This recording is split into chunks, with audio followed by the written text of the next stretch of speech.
right. Hopefully. And we're live. Hi, everybody. Hold on. I'm going to put nicotine in the side because, sorry about that.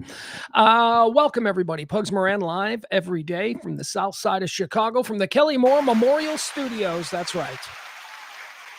How's the microphone? It's a little hot. Check one. All right. When we started doing this show 5 years ago, that's right, 5 years every day. Look at us. My head, everything is strange. I was messing around with my studio this weekend. All right, first of all, let me apologize. We're late, but I'm still doing a show because that's how dedicated I am to you guys. Couldn't do a show on Friday. That sucks. Pledge week and all. Had to take Friday off. We had some storms. We had a situation here. Maybe you were watching the news. The Chicago area and the outlying suburbs on Thursday night got absolutely walloped by, I don't know, a dozen or so tornadoes that spun up south of the city. The lake house that I always talk about, where mom and her husband live, the lake house was... we went out there for the weekend. We switched houses. How's that? I'll just explain it that way. We switched houses. We went out there. Saturday, we got more storms too, which is so nice because it's nice to sit out on the back deck area there and watch the storms rolling. That was pretty nice. We did that. But Friday, we had to take Friday. I apologize. I don't want to take a day off during Pledge Week, but whatever. Pledge Week is now half the month around here. We do what we got to do to stay on the air. And, so Pledge Week continues today, and more on that in a minute. But thank you so much. I don't want to take a day off, especially a Friday there going into a nice summer weekend. Had a lot of stuff I wanted to talk about, too. But unfortunately, we didn't do it. So we are here today. Now, why you're saying, well, Pugs, why, if you were so upset about missing Friday, why on earth would you do the show an hour and a half late? Every day, of course, the show is scheduled to start somewhere around the noon o'clock hour. Today, 1:30. Here's what happened today. Well, we were supposed to come home from the lake house yesterday, and we didn't. We stayed out there one more day. We stayed out till this morning. Decided we wanted to watch the UFC fight. They're out there. And we did that, and we got up early this morning, and we came home and we unloaded the car and switched houses again. And so now we're here at the studio on the south side of Chicago, and the parents are back at the nice little beautiful spot out there on the lake. All right, so thank you guys. Apologize. Today, just running crazy behind. I had to do some things in the studio on Thursday, and the anticipation was I would fix it on Friday, but I didn't do a show on Friday, and then I came in here on Monday, and I forgot that the studio was completely dismantled, and I had to put it back together. That's on me. So thank you guys. Appreciate you. All right. So I'm scattered. It's going to be one of those shows, right? It's going to be, I don't know how long the show is going to be. I know I got a whole bunch of stuff that I need to talk about. We got a peace deal in Iran, I think. I don't know. We'll figure it out. We also had the White House thing last night. I had to talk about that. I'm going to talk about the Knicks and the whole what happened afterwards. Was it rioting or was it peaceful, or I don't know. Anybody die? It's New York. Somebody's going to die on a Saturday night anyway in some kind of mayhem related incident. We'll talk about that. But what we're really going to focus on is one dude in particular, one man who walks among us. He's being called Spurs final boss. And I don't know if you saw any of the video from Saturday night after the Spurs won their first NBA championship in 53 years. There was a dude out there on the streets of New York wearing a Spurs jersey, and he was taking on all comers, and it was incredible. So we'll watch him. We'll talk about that. What else we got to get into? Some World Cup nonsense. I'm not watching a lot of the World Cup, but it's here. And you know me, I'm Johnny Pop Culture, so we got to get into it somehow. And we're going to start today, not by scores or breakdowns or anything like that, because it's soccer, and that ain't my bag. I'm an American, okay? I know. I'm an American of a certain age, and now that sounds funny when I say it. But when I used to say that in the 80s and the 90s when people said, do you like soccer? And I'd go, no, I'm an American. It made sense. America has embraced soccer. I think that's a fact. So, but I still haven't. I don't have the disdain for soccer that I once had. I mean, I've actually watched full games now, but we're not going to do that. You don't need me breaking down World Cup soccer. I don't even know who's in it. Well, the world. Okay, the world's in the World Cup soccer tournament. That would be every country. Every country?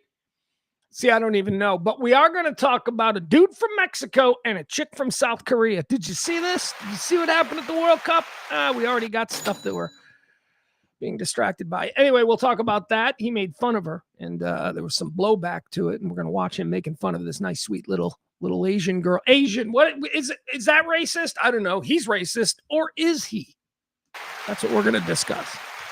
Did you see it? You know what I'm talking about? There was this cute little Asian influencer girl, and she was doing like a little TikTok video, and she's adorable. I mean, she's Asian. I'm looking at her and I'm like, oh, she's a little 16-year-old cute little girl. Look at her. And she's nice. And she's probably like 40 because, Asian women, you can never tell. I think is that why pedophiles like to go down there to the Southeast Asia all the time? Because even if they are legal age, it's like, ugh, creepy. Never mind. Moving on from that subject. We are going to talk a lot, but not a lot, but we are going to sort of dissect the whole White House UFC fight. I'm a big UFC guy, although I'm really not a fan of the UFC anymore. And, it has a lot to do. Here's why I got off the hardcore UFC and in general mixed martial arts bandwagon. Because after about 25, 30 years of watching it, it's become a business, and a business to the extent that the athletes involved no longer just go out there and brawl the way they used to when I loved it. Now it's all strategy.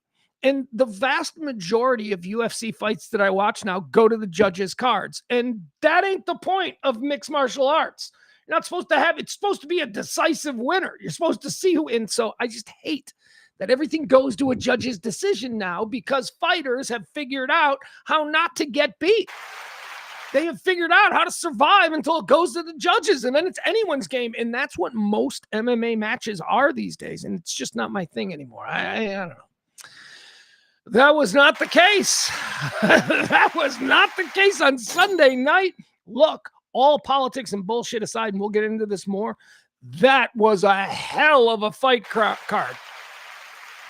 Maybe you think it was inappropriate for beat the White House, but let's just say that fight card was in Vegas. We would all be talking about what an incredible night of fights it was.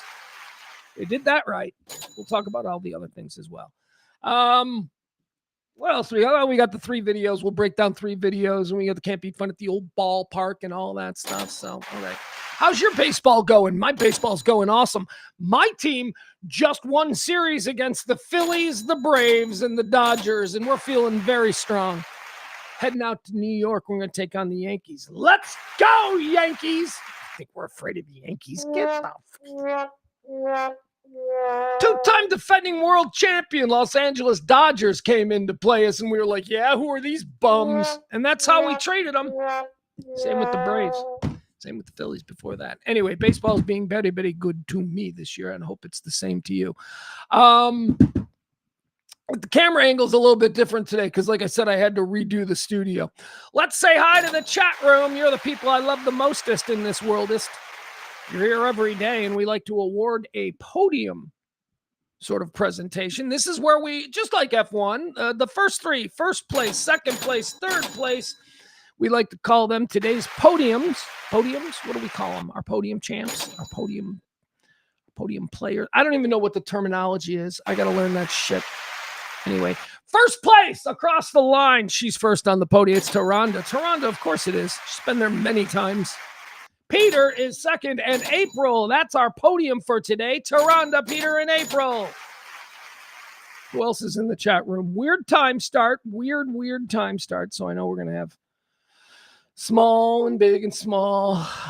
Kevin's in here. Kevin says, Pugs is so lucky to have scored those front row seats for the UFC White House brawl. Yeah. We can get into the whole Daniel Cormier and Eric Trump thing. Did you see this? Do you guys know about this scandal? Ugh. Try and pull that apart. Mikey D's here. Mikey D. Well, Mikey D, let me just tell you, howdy back. Howdy back. Leslie's here. Hello, and no, I planned today's show. It's my fault. Where's Maddie? All right. Hello. I was thinking I would have Maddie on today because I screwed her over on Monday. Friday. I'm so sorry about that. But I wasn't able to contact her. And then here, maybe she is. Barney's here. Hi, Barney.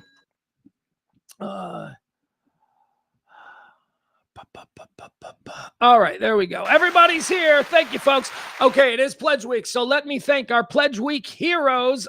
We've added to it. That's right. Let's show you. Here are the people who have tipped the show this Pledge Week and help ensure that we will continue to do shows into the July month. Tracy D, as always.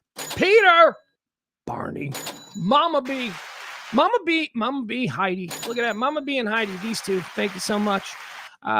Peter again. That's right. We're going Peter again. And of course, Miss April.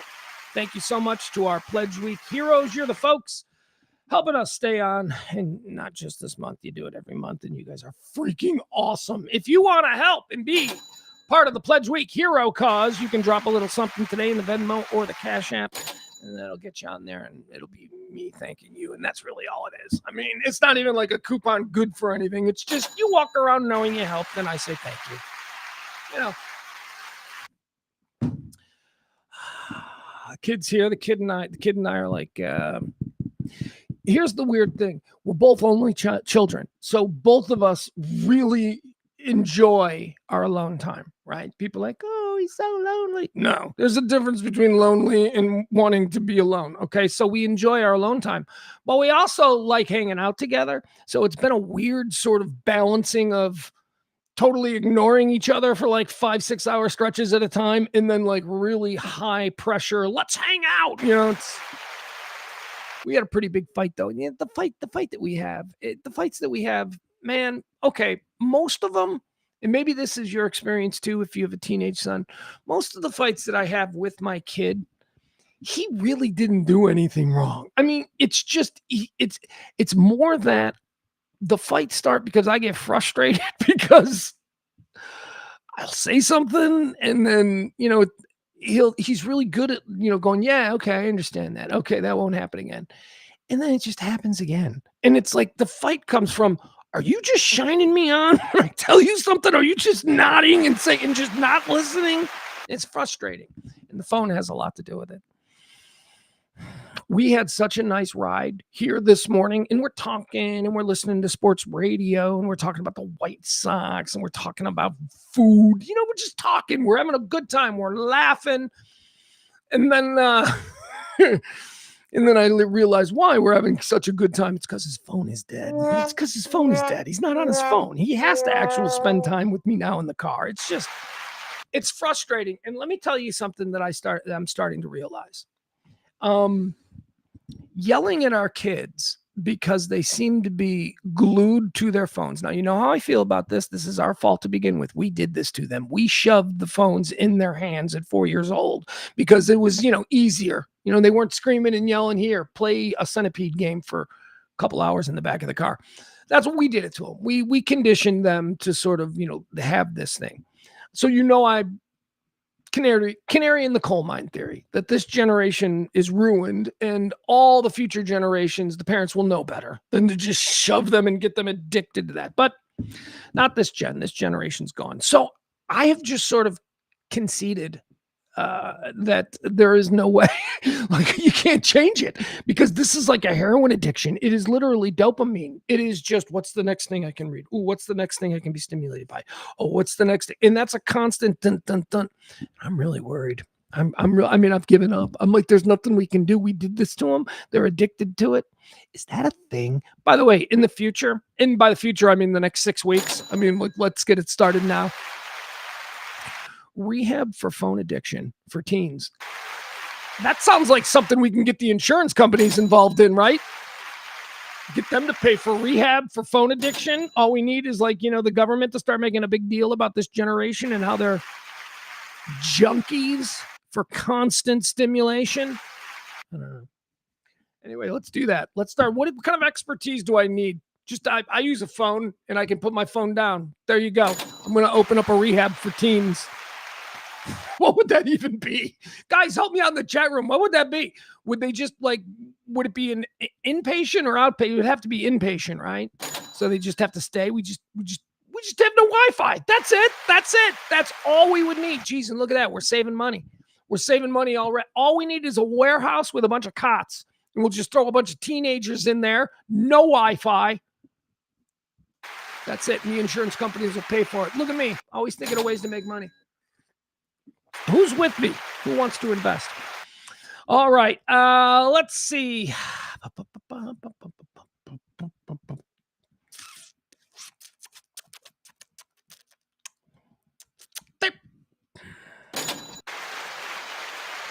That's all I need.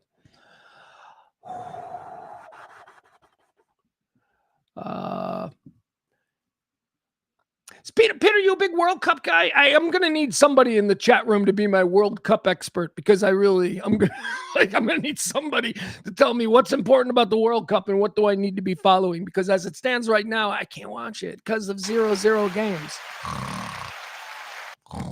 Indoor soccer was kind of cool. I remember that from when I was little, like in the 80s. Dallas had that dude that ripped his shirt off, Tattoo. Was that his name? I remember indoor soccer. It was fast because the ball didn't go out of bounds ever. And that, I think, is my big problem with soccer. And, you know, as a baseball fan, I recognize that I'm preaching on a rickety soapbox, but soccer is boring. It's boring because the ball goes out of bounds too much. The ball's always out of bounds. They're always inbounding it. There's all that. It's 0-0s. I know, baseball, but the pitch clock is fixed baseball a little bit faster. A baseball game in 2 hours and 2:30, 2.5 hours. That's good. That's good. A baseball game at 3:15. No, thank you. By the way, another little baseball fun fact that I learned this weekend. Check this out. Did you know that, you know how fast games are right now? You know, they keep talking about how they've cut down the time of a 9-inning baseball game because of, you know, the pitch clock and other things that they've now brought to the game.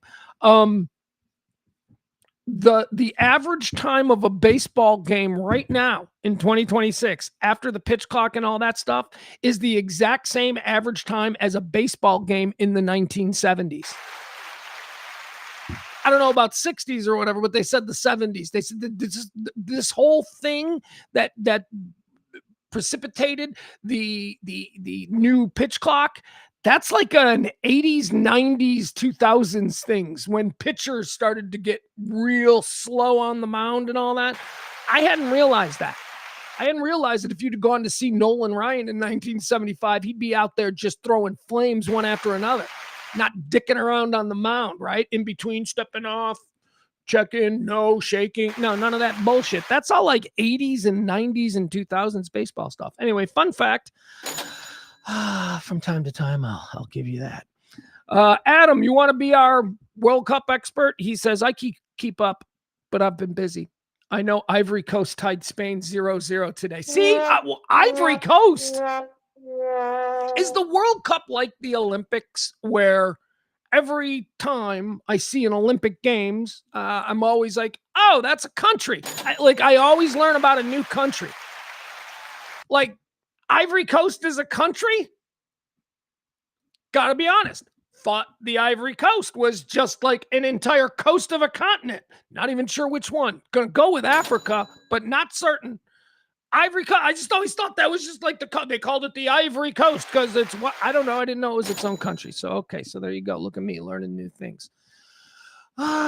Should we get started? All right, let's get started. Once again, thank you to our Pledge Week heroes today. The Iran deal. Okay, so we're gonna start here. Iran deal. I mean, I don't know. Apparently, we're going right now. We're going with we got a deal. Guys, this is not, again, I'm not a political guy. I don't give a shit about Democrats and Republicans. I'm just a sort of middle tier kind of, my son did my political profile the other day, and it turns out I'm a left-leaning libertarian, but I'm very much in the center. I'm over on the left side, probably because of the gays. I don't give a shit about the gays, and I have no nonsense. I have no biblical nonsense sort of affecting my worldview. So I think that's why I'm liberal, or I'm libertarian left, which is so weird because you know how I hate libertarians. I just don't think libertarians are real. Turns out I'm one. Um, so this isn't political, but deal. I've been saying now for about 9 months, right? Let's give me credit. I did make the big announcement. I have no faith in any of these institutions. Anytime anyone with a seal of the White House says anything, or anytime anyone with a seal of the Pentagon or the Supreme Court or the New York Times or the LA Times or CNN or Fox News, anybody, it doesn't matter. Institutions, no more. I don't have any faith in them anymore. They just say whatever they need to say for us to go, oh, it's better now. And then it's never better now. And it turns out that what they said wasn't true. I mean, this just keeps happening. So I don't know what this Iran deal is. I know I'm still paying about 4.05 for a gallon of gas. That ain't great. That's still a reality in my life. I know that when I went shopping over the weekend, I'm still paying an absurd amount for ground beef. Ground beef? The fuck they got? But how is this just the situation in the strait affecting ground beef prices? That's got to be something else. Some other form of governmental malfeasance occurring that make ground beef so much. Hey, the eggs are cheap though. Eat them eggs. Eggs, $2.39. Got a dozen eggs for $2.39. That's pretty good, I think. I don't know. All right, so let's talk about the Iran deal. Here's what I did this morning. Here's something that I did this morning that just because I tell you all the time that when it comes to like big world and global breaking news, and whether or not America is the driver behind this big news, it doesn't matter. When I want to hear what people are saying about big things happening in the world, I do not go to American news sources. I watch Sky News or BBC. Two reasons. They speak English. I like that. I like that at least I can understand them. And the second reason is that they have no political skin. There is no agenda. So unlike when you watch Fox News and somebody's there talking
Can you believe that shit?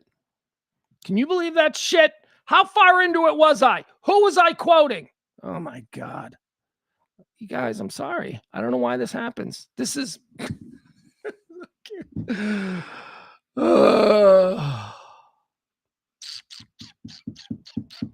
All right, what was the last thing you heard? It was a few minutes. It was a long one this time, right? For crying out loud. I started again about how I pulled some sources from European newspapers, people with absolutely no ties to Republican or Democratic American politics who are looking at this deal. They are experts in global foreign policy. These are the people who I went and picked because I want you to hear what they have to say about what was presented today as the deal that ended the war. All right. So that's what I did. I don't even know who you probably missed me talking about Dr. Katayun Shandai. Right? All right, we'll start again. This is a Dr. Shahandeheya. Shahandeheya. It's a very ethnically Indian, I'm guessing, or Pakistani maybe, name. This is a doctor from the University of London. Here's what they said about the deal. Calling this agreement a peace deal is ambitious. At best, she says it's a temporary pause with diplomatic ambitions. She added, this is extremely fragile because the hardest questions have not been resolved. Iran's nuclear program, sanctions relief, regional security, Israel's role, and the question of who can give credible guarantees have all effectively been postponed rather than settled. All right, that's Dr. Sandahaya from University of London. Again, not political. Just a foreign policy expert who is weighing in on what this deal reads to them. Here's Dr. Andreas King. He is a professor at King's College, London. Dr. Andres Krieg, professor at King's College, London. He says, I do not see this as a strategic win for the United States. Quite the opposite. The U.S. may be able to present this agreement as a tactical off-ramp, but strategically, Washington comes out of this war weaker, less trusted, and able to impose outcomes in the Middle East. Trump repeatedly stated his aim to spark a regime change within Iran, something which hasn't come to fruition. If anything, they are stronger. The U.S. joined Israel in a campaign that degraded parts of Iran's military infrastructure, but it did not force Iran to capitulate, dismantle its nuclear know-how, abandon its missile program, give up the axis of resistance, or accept a U.S.-designated regional order, Krieg said. In the end, Washington had to return to the negotiating table because the military track became too costly. Hormuz became too dangerous, and the Gulf states themselves pushed hard against a wider war, so they had no support. This conflict has shown that the power of the United States has limits, and that's now clear to everyone, including Iran, China, Russia, the Gulf, Europe, and Israel, he added. All right, that's Dr. Andreas Krieg. Let's listen to Professor Jürgen Bergen, that's a crazy name, from the University of Berlin. This will be the last one I'll do. He says the deal largely returns to a status that existed before the war, but with thousands of people dead and Iran wielding a new source of negotiating power with its ability to influence transits on the strait. Iran has emerged from all this a larger player who has now been legitimized by the Trump administration. All right, there you have it. So, again, I'm not going to play anything from Fox News or CNN or anything that an administration official says because, folks, I don't believe a damn thing that any of the institutions say anymore. No faith in institutions. That's me. Don't know if it'll ever come back. I got like 5 guys on Twitter, I believe. That's it. Like 5 guys. I'm like, all right, that guy seems to always be on point. So look, fingers crossed. This would be great. Let's get the gas prices down. Right? Let's I don't even know what this whole thing was about. Right? Remember when it started? I was like, yeah, regime change. Let's do that. That's a good idea. But it's like, now he's even mad. Now the guy in charge is the guy whose dad we killed, and he's mad and he's crazy because he's been radicalized this whole life. I don't like any of this. Anyway. Maybe gas prices will come down. No idea what's going on in the strait. No idea who has control of that, whether or not they're going to use that as an excuse to keep gas. I just saw a thing this morning on CNN.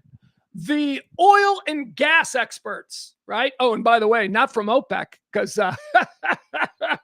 OPEC doesn't exist anymore. That's one of the craziest things about this whole thing. OPEC does not exist anymore. There is absolutely no power base in the no more. Nope. Whatever we have, whatever is going to shake out of this will be a new thing, but maybe that's good. Maybe that's not bad. Anyway, oil. An oil expert on CNN today said before this war started, oil barrels were trading at $70 a barrel. $70. Now they're like at 84 or something, right? But it's and they're coming down, by the way.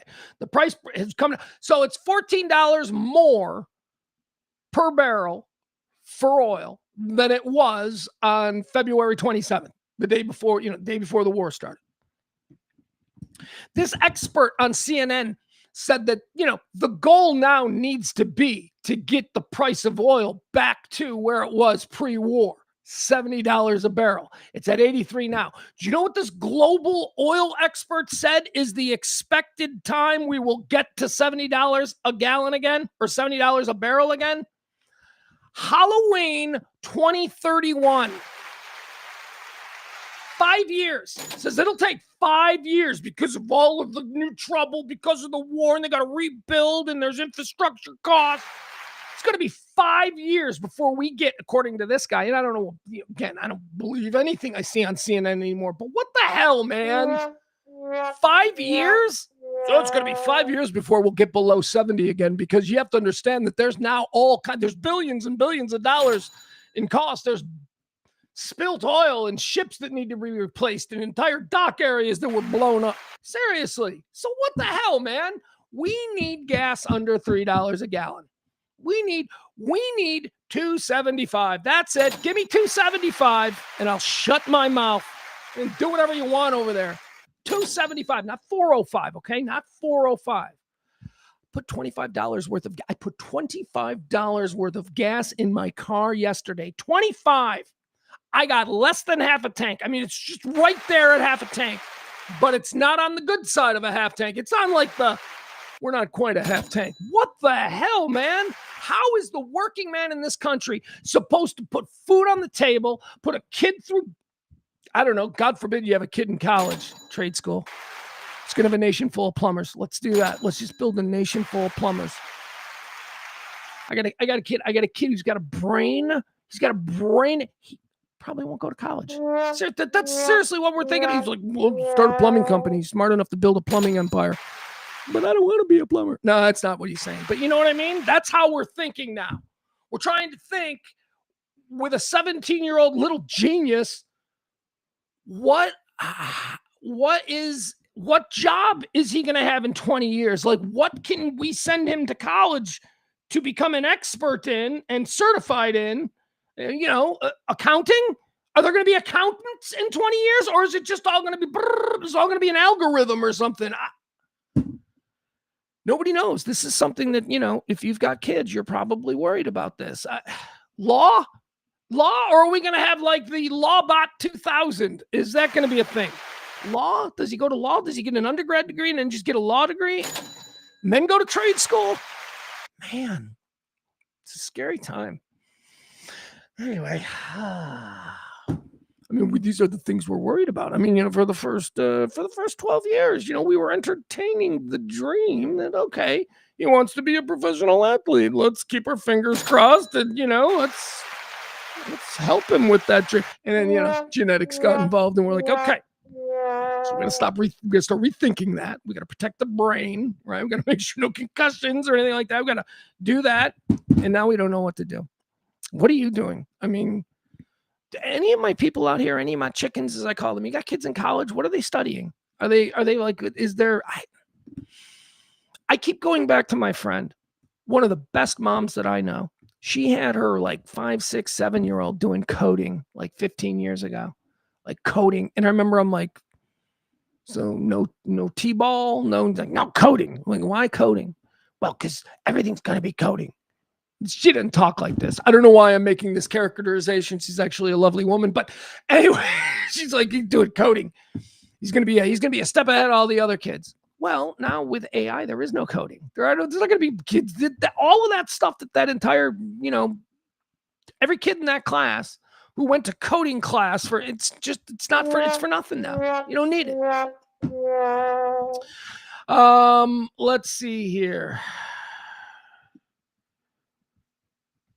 All right. I'm probably going to seize on not the part of this that Al wants me to seize on. Al says I paid $7.50 for 60 eggs at Walmart the other day. What do you need 60 eggs for? All right, $7.50. I don't know if that sounds good. I think 60 eggs. How do you eat 60 eggs before they spoil and not have your heart explode? Yeah, Kev, you got kids. You got kids around the same age. Future prospects, very uncertain. What area of expertise do you spend a couple $100,000 on, or whatever it's going to cost? What area of expertise do you gamble on still being an actual career in 10, 15 years? I don't know. Here's what I do know. I know that people are always going to need plumbers. Always going to need plumbers. Always going to, not electricians, Tom. I'm like, don't do electrician. They're going to shock you. That's not a good, we don't want that. Electricians, not good. Shocks. That's all. That whole job is just shock and risking being electrocuted. So no. Plumbing, what's the worst thing? You're going to be like, shit, that's the worst thing. And I grant you, it's a bad thing, but it ain't like being shocked to death in a sewer. No way. All right.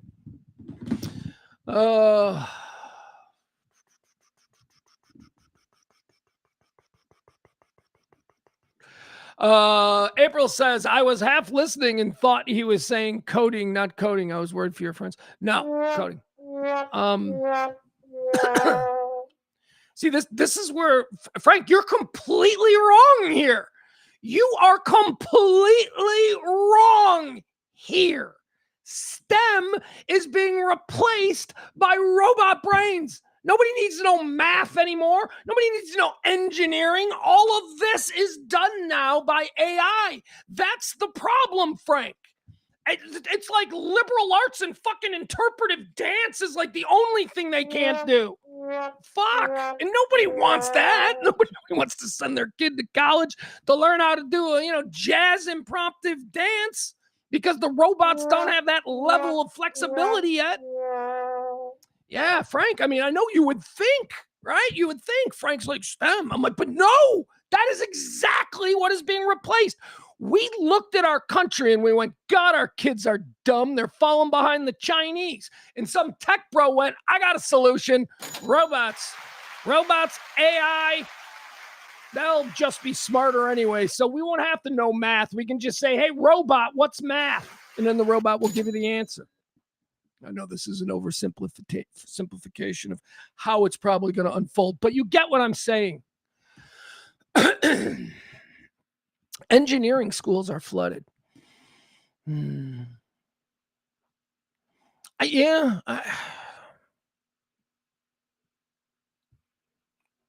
don't know. This is a real heavy thing that I'm thinking about. Dobler says aeronautics. Sorry. They will always need smart people to put things in the air. Will they? Will they? Or will they just have a program that doesn't need the smart person who knows how to do this? I don't know. I think it's going to be plumbing. We're going to go back to anything that existed during the analog era. Anybody that was an expert at something in the analog era, and it's very scary.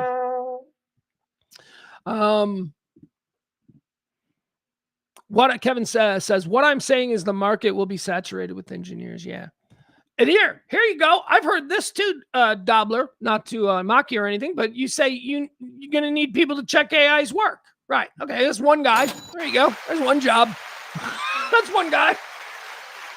See, are you going to need 15,000 people at some giant AI data center? No, you're not. And, that's the problem. All right. We're going to move on. We're going to talk about some other things because I got a bunch of fun stuff that I want to talk about today. So let's see here. All right. Should we get into the whole UFC at the White House thing? All right. Let's get into that. All right. So that was last night. Great night of fights. I mean, look, objectively, just talking from a sports fan, if that was in Las Vegas or if that was, some other place, it's probably more appropriate for that kind of thing. We would say that was a tremendous card. Of course, God didn't rain on it, which everyone thought it was going to happen. I was watching for the bugs. Bugs never came. God kept the bugs away. I was watching for the tornadoes. Tornadoes never came. God kept the tornado. I guess God loves fighting at the UFC at the White House. But it was pretty scary. The whole weekend was like, I don't know, like some kind of like weird carnival on the premises of the White House. All right, so let me just come straight out before we go into my full-fledged breakdown of it. Yeah, I'm not a fan. Was not a fan of the whole thing. I just like, this is just so fucking trashy. This is just real trashy. That's all. Did I watch it? Yeah. Did I enjoy it? Yeah. Were me and my kid like, oh my God, that looks pretty cool? Yeah.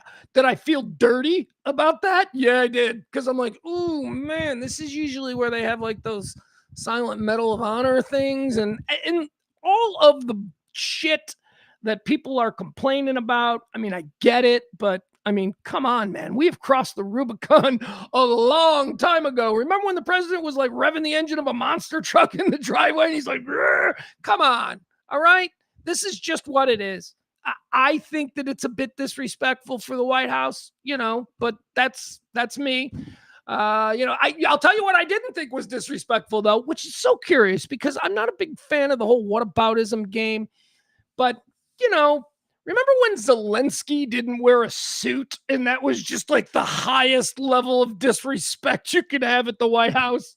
Remember, he showed up. He's a guy at war. He's the leader of a country at war. So he showed up in sort of a military thing instead of a politician suit and tie. And that was seen as an opportunity for J.D. Vance to go after him. Remember how bullshit that was? Do you remember when Barack Obama invited Common to sing or recite poetry or some shit at the White House? And you guys lost your shit. That's what I don't get. I don't understand. I mean, well, I do get it. I was being generous by saying that's what I don't get. No, I do get it. You have no principles and you're completely whatever serves my argument in the moment. That's who you people are. We've known that's who you people are. So anybody that was like, I can't believe they're inviting Common to the White House. Anybody who was like that and then was, oh, White House, there's nothing wrong with the UFC. You're full of shit. You're full of shit. You have no principles, okay? You're just one of them, and I know who you are. I kind of have principles. I did not have a problem with Common. I just figured, whatever. Common's like a poet. He's not a criminal or a gangbanger. It wasn't like Eazy-E, was brought in. Well, I guess he was dead. It's not like that. So anyway, all I'm saying is there have been things that have been done at the White House that shouldn't have even batted an eye at, that you people made huge deals. So, you can see how maybe people have an issue with Travis Pastrana doing bike flips. Although a lot of that shit, and this is okay, a lot of that shit was over on the mall. That's fine. I just don't like the White House grounds proper being used for this stuff. The Fan Fest and all that over on the mall, well, that's what the mall is for. Those are Americans, and this is an American thing that a lot of Americans enjoy. So there should be no problem with the UFC having this big fan fest that went on all weekend on the mall. Not a problem. They do that when the UFC travels, to cities for the first time and they put on their big shows and they do a fan fest. That's the same thing. So, whatever. That's a city. It's Washington. The White House grounds is where I kind of went, this is not right. And then I just can't believe I don't want to be that guy. I'm not going to be that guy. But I do want to say one thing. Because one of the big things that you're being armed with, if you're a right-leaning individual and you just want to have something to yell about, one of the things that you're being armed with to push back against libs who are like, that was a desecration of sacred land, that argument. So remember the Biden White House when that, I don't know, they're saying it's a trans. I saw that, was it a trans lady or was it an actual chick, but she flashed? Remember she was at some fancy cocktail party at the White House, the Biden White House? And I don't know, like her friend Instagrammed or something. It was just her and somebody else or him. I don't know what the deal was. But then they pulled their top down, right? So I'm seeing that a lot. I'm seeing a lot of people try to act like that's the same thing as the UFC. First of all, that was the rogue action of one person. The actual White House, the actual party planners weren't like, okay, and then at 1:15, the trans lady's going to pull her tits out. That wasn't part of the actual White House event. That was somebody who went rogue and behaved poorly. And we can all agree that that was a dumb fucking thing to do. We all agree with that. That was a desecration of the White House. All right, there you go. But it's not the same thing. That was one part. This is what happens when you invite those people. Do you have any idea the kinds of people that were invited to the UFC fight last night? Did you see the rogues gallery of miscreants? Whether they're like shady fucking billionaires or a bunch of dudes who are tangentially associated with the Epstein list, it was filled with those people. So please stop it. Yes, during the Biden administration, some terribly behaved embarrassment of an American pulled their top down and showed their tits, and we should have all been disgusted by that. But that wasn't state-sponsored. It wasn't taxpayer-funded. She wasn't paid by your tax dollars to do that. And if you don't see the difference behind the planned idea of what occurred over the weekend there on White House grounds and the rogue actions of one fucking idiot, please, I'm not having this debate with you because we're obviously two completely different minds. You cannot say they're the same thing. The reaction that people are having, the anti-White House UFC event reaction, is coming from people who are like, we should never have put this whole thing together. The president planned it. It's his birthday party. It couldn't be personal. The Biden thing with the tranny, do you think he was like, get the trans girl, show her tits, that'll go viral? No, that was a rogue act and one person behaving badly. So stop it. It's not the same thing. All right. It looked cool. I'll tell you something else I'm getting mad about. I'm getting mad about all of these. I've watched a lot of like the CNN and I was watching some Fox News coverage. All of these reporters and journalists who are covering it who don't know anything about the UFC. It's like, this is their first, because they always thought it was vulgar and barbaric. So this is like their first time checking this out. Their whole they keep talking about the claw, like they would say, oh yeah, no, they're gonna walk out and then you'll see the famous claw. I'm like, bitch, that's not a famous claw. I've been watching UFC since Denver 1994, UFC 1. I've been watching it. We never called it the claw. This is like a new thing and you're trying to act like you know what you're talking about. So as you can see, the famous UFC claw behind me, that fucking thing was built specifically for this event. It's the first time they've ever had to have a claw because they don't fight outside. Anyway, that's just me. You can see the famous UFC claw. Famous? They've never fought outside before. Well, they did in Dubai, I guess, like 10 years ago, and that was a complete clusterfuck. So anyway. Okay.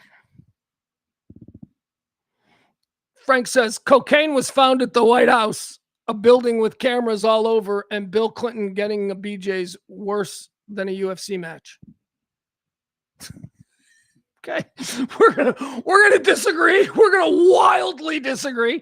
All right, now here's the question. Frank says, should we have drag queen shows on the White House?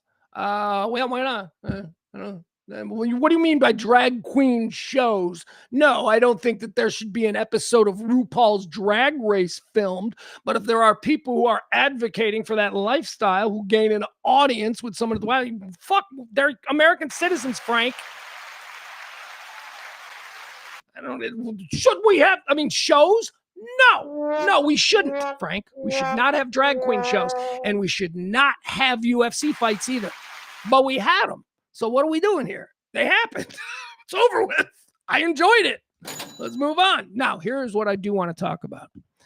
The Daniel Cormier situation. Are you guys familiar with what happened in the very early goings of the fight last night? So Daniel Cormier is a former, heavyweight champ. Was he a light heavyweight champ too, maybe? Anyway, he's one of the great personalities of UFC. He's now moved into the booth, so he's one of the mainstays there of what I guess it was a 3-person booth. It was Joe Rogan, John Anik, and Daniel Cormier.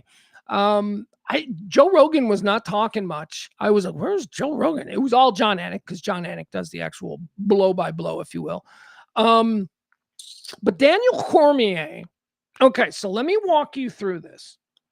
Before the fight started, before Daniel Cormier went on TV as the voice of the UFC, Daniel Cormier tweeted off of his account, Daniel Cormier's account, his real account, Daniel Cormier tweeted. Let me see what here. I'll give you exactly what he said. Oh, and yeah, Hokik and the whole Michelle. Fuck that. I ain't talking about that. You want me to amplify that? That's just stupid shit. That guy's a moron. Okay, there you go. Daniel Cormier posted this. Let me show you.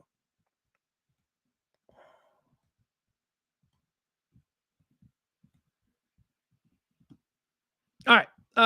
It says, well, yeah, we'll freeze it right there. All right. So Daniel Cormier posted, I'm probably going to get a lot of flack for bringing this to light. However, I refuse to stay silent. The UFC is a sport that I am deeply passionate about. Let's see if we can make this bigger. I suppose we can. Maybe that's better. Yeah, that's better. Okay. Daniel Cormier, I'm probably going to get a lot of flack for bringing this to light. However, I refuse to stay silent. The UFC is a sport that I am deeply passionate about. I will not tolerate this type of insider behavior. Shame on anyone trying to ruin this beautiful event. All right. So that's what Daniel Cormier said. And then he attached a DM conversation that he had had earlier that day with son of the president of the United States, Eric Trump. So Daniel Cormier got into a DM conversation with Eric Trump. Whatever. Is it him? Who knows? I don't know. Whatever. Okay. So in the conversation, here's what Eric Trump said to Daniel Cormier, the guy calling the fight. Hey, Daniel, I'm going to be attending UFC 250 tomorrow. Saw you were casting. Hope to see you there. To which Daniel Cormier responds to the son of the president. Yo, Eric, didn't expect a DM from you. Excited to meet you and the family. Much love, brother. To which Eric Trump, and these are happening in Daniel Cormier's DM.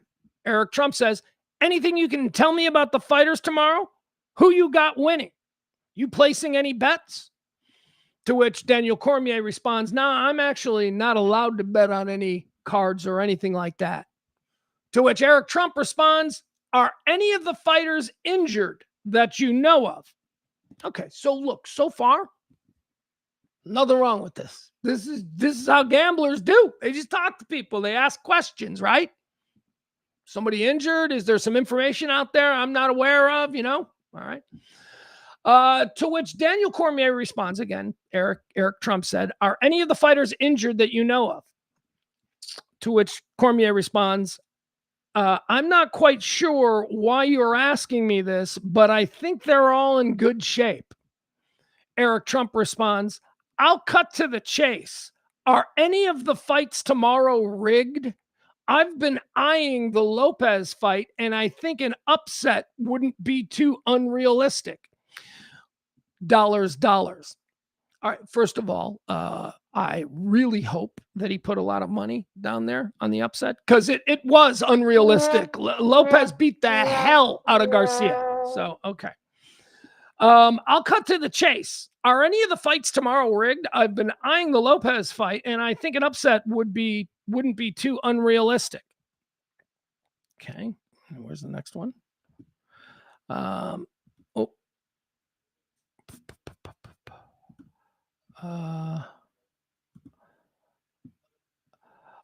Daniel responds to that, no, none of our fights are rigged. And honestly, I'm appalled that you would even ask me something like that. All right. So there you go. All right. So that was Daniel Cormier. He attached that. Remember, he posted, here we go. We're back to this. I'm probably going to get a lot of flack for bringing this to light. However, I refuse to stay silent. The UFC is a sport that I am deeply passionate about. I will not tolerate this type of insider behavior. Shame on anyone trying to ruin this beautiful event. Daniel Cormier is directly talking about the conversation he had in DMs with the son of the president, Eric Trump, who asked him directly, are any of these fights rigged? He's looking for bullshit con man insider, because that's who these people are. Pugs, stop it. All right, I'm sorry. Daniel Cormier outed Eric Trump just before they went on the air. Daniel Cormier said, I'm probably going to get a lot of flack for bringing this to light. You sure as fuck did. He did. He was removed from the broadcast for the first couple of fights. He wasn't there. He was missing. And I myself, I was like, why is it just Anik talking? Because remember, I said I noticed that Rogan wasn't talking that much either, but it was mostly Anik and then Rogan. And then suddenly DC came back. So apparently what probably happened was all hell broke loose after Daniel Cormier tweeted this about the president's son. Now, Daniel Cormier then said this. Hold on. Here is it. He deleted it. I'm sorry. Here we go. Yes, let's give you the timeline. Daniel Cormier tweeted it. Fights began. Suddenly, Daniel Cormier was missing. Suddenly, that Daniel Cormier tweet has been deleted. And it is now replaced with Daniel Cormier. Other people had picked up on it. It apparently had been up for 15 minutes, and enough people were able to get screenshots of it to go, what the fuck? So Daniel deletes it. A lot of other people have screenshots of it. Daniel admits he posted it, but then says that he was hacked. He says he was hacked. Daniel Cormier claims he posted it. All right, here's how it worked. He either posted it, he posted it. It came from his account, but he says he was hacked. And then within 15 minutes, he was able to recover his hacked account, which, I had my Facebook thing hacked and I still don't have it back. But somehow Daniel Cormier, because he seems really good at this stuff, he was able to do it in 15 seconds. He was able to get back into his account that had been hacked, and he was able to put up, I can't believe you people believe this, about the thing that he had posted where he said, I'm going to get a lot of flack. And then weirdly, 15 minutes later, deleted. Apparently he got the flack that he was saying. So then he did this. Then he went out on the streets. This is him after the fight. Somebody asked him. They got him. Of course they did, because everybody's talking about it.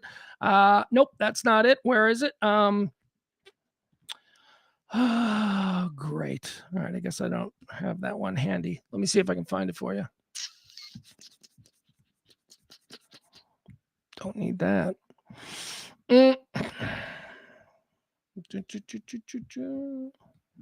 right. Daniel there you go. Look at that. Comes up right away. He actually addressed this after the fights. He was walking through a crowd. Here it is. He is totally lying. He got in trouble. He wants this to go away, and he is pretending like he never did it, even though everybody knows he did it. He did it. He said it's his account. Here you go. Here's Daniel Cormier after the fights being asked directly about this. DC, what happened with those posts from Eric Trump? Not real. They're not real? I can't believe you guys believe that. Like, we believed it because you posted it. I can't believe you guys believe that. You posted it. who believes something like that? Everyone said it was posted on your account. I got hacked or something. I got hacked or something.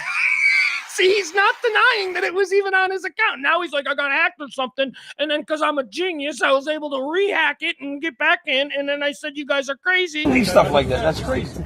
So you didn't post it? Why would I do that? DC, you're a fucking legend. Hey, what do you think of Josh Pike's Jake, man? What do you think of Josh Pike calling Michelle Obama? The journalists that say you posted it are wrong? Yeah, I'm still. What are you talking about? This is a guy, he is not turning, looking into the camera going, yeah, I didn't post it. Yes, the journalists who you are quoting right now who say I posted it, yeah, they're wrong. He didn't do that. Look at him. He's getting into the car. This is how somebody sneaks away. This is how you like disappear back into the bushes. He wants to avoid this, and he's acting like he's doing that projection thing, the gaslighting. It's gaslighting. You guys are crazy. I mean, that is so obviously fake. And it's like, no, it's not so obviously fake. It obviously came from your account. And you're now saying that it was your account because you got hacked. And then we're able to re-hack into your account. Say you posted it wrong? Yeah, absolutely. What are you talking about? Thanks for All right. So here's what happened. Okay, here's what happened. Eric Trump absolutely reached out to Daniel Cormier looking for some kind and nonsense insider shit. What they do, that's how they're wired. Daniel Cormier was, in the moment, completely offended. As a guy who believes in the integrity of this sport, as vulgar as you may see it, there is some integrity when two people step in there and decide that they're going to beat the fuck out of each other and accept it. There's hugs at the end. There's respect for the training. There's respect for the skill. That's how Daniel Cormier reacted to this kind of thing that really probably offended him. He even said, I'm going to take some flack for this. And within 15 minutes, somebody got to him. He deleted it. He then started claiming he was hacked.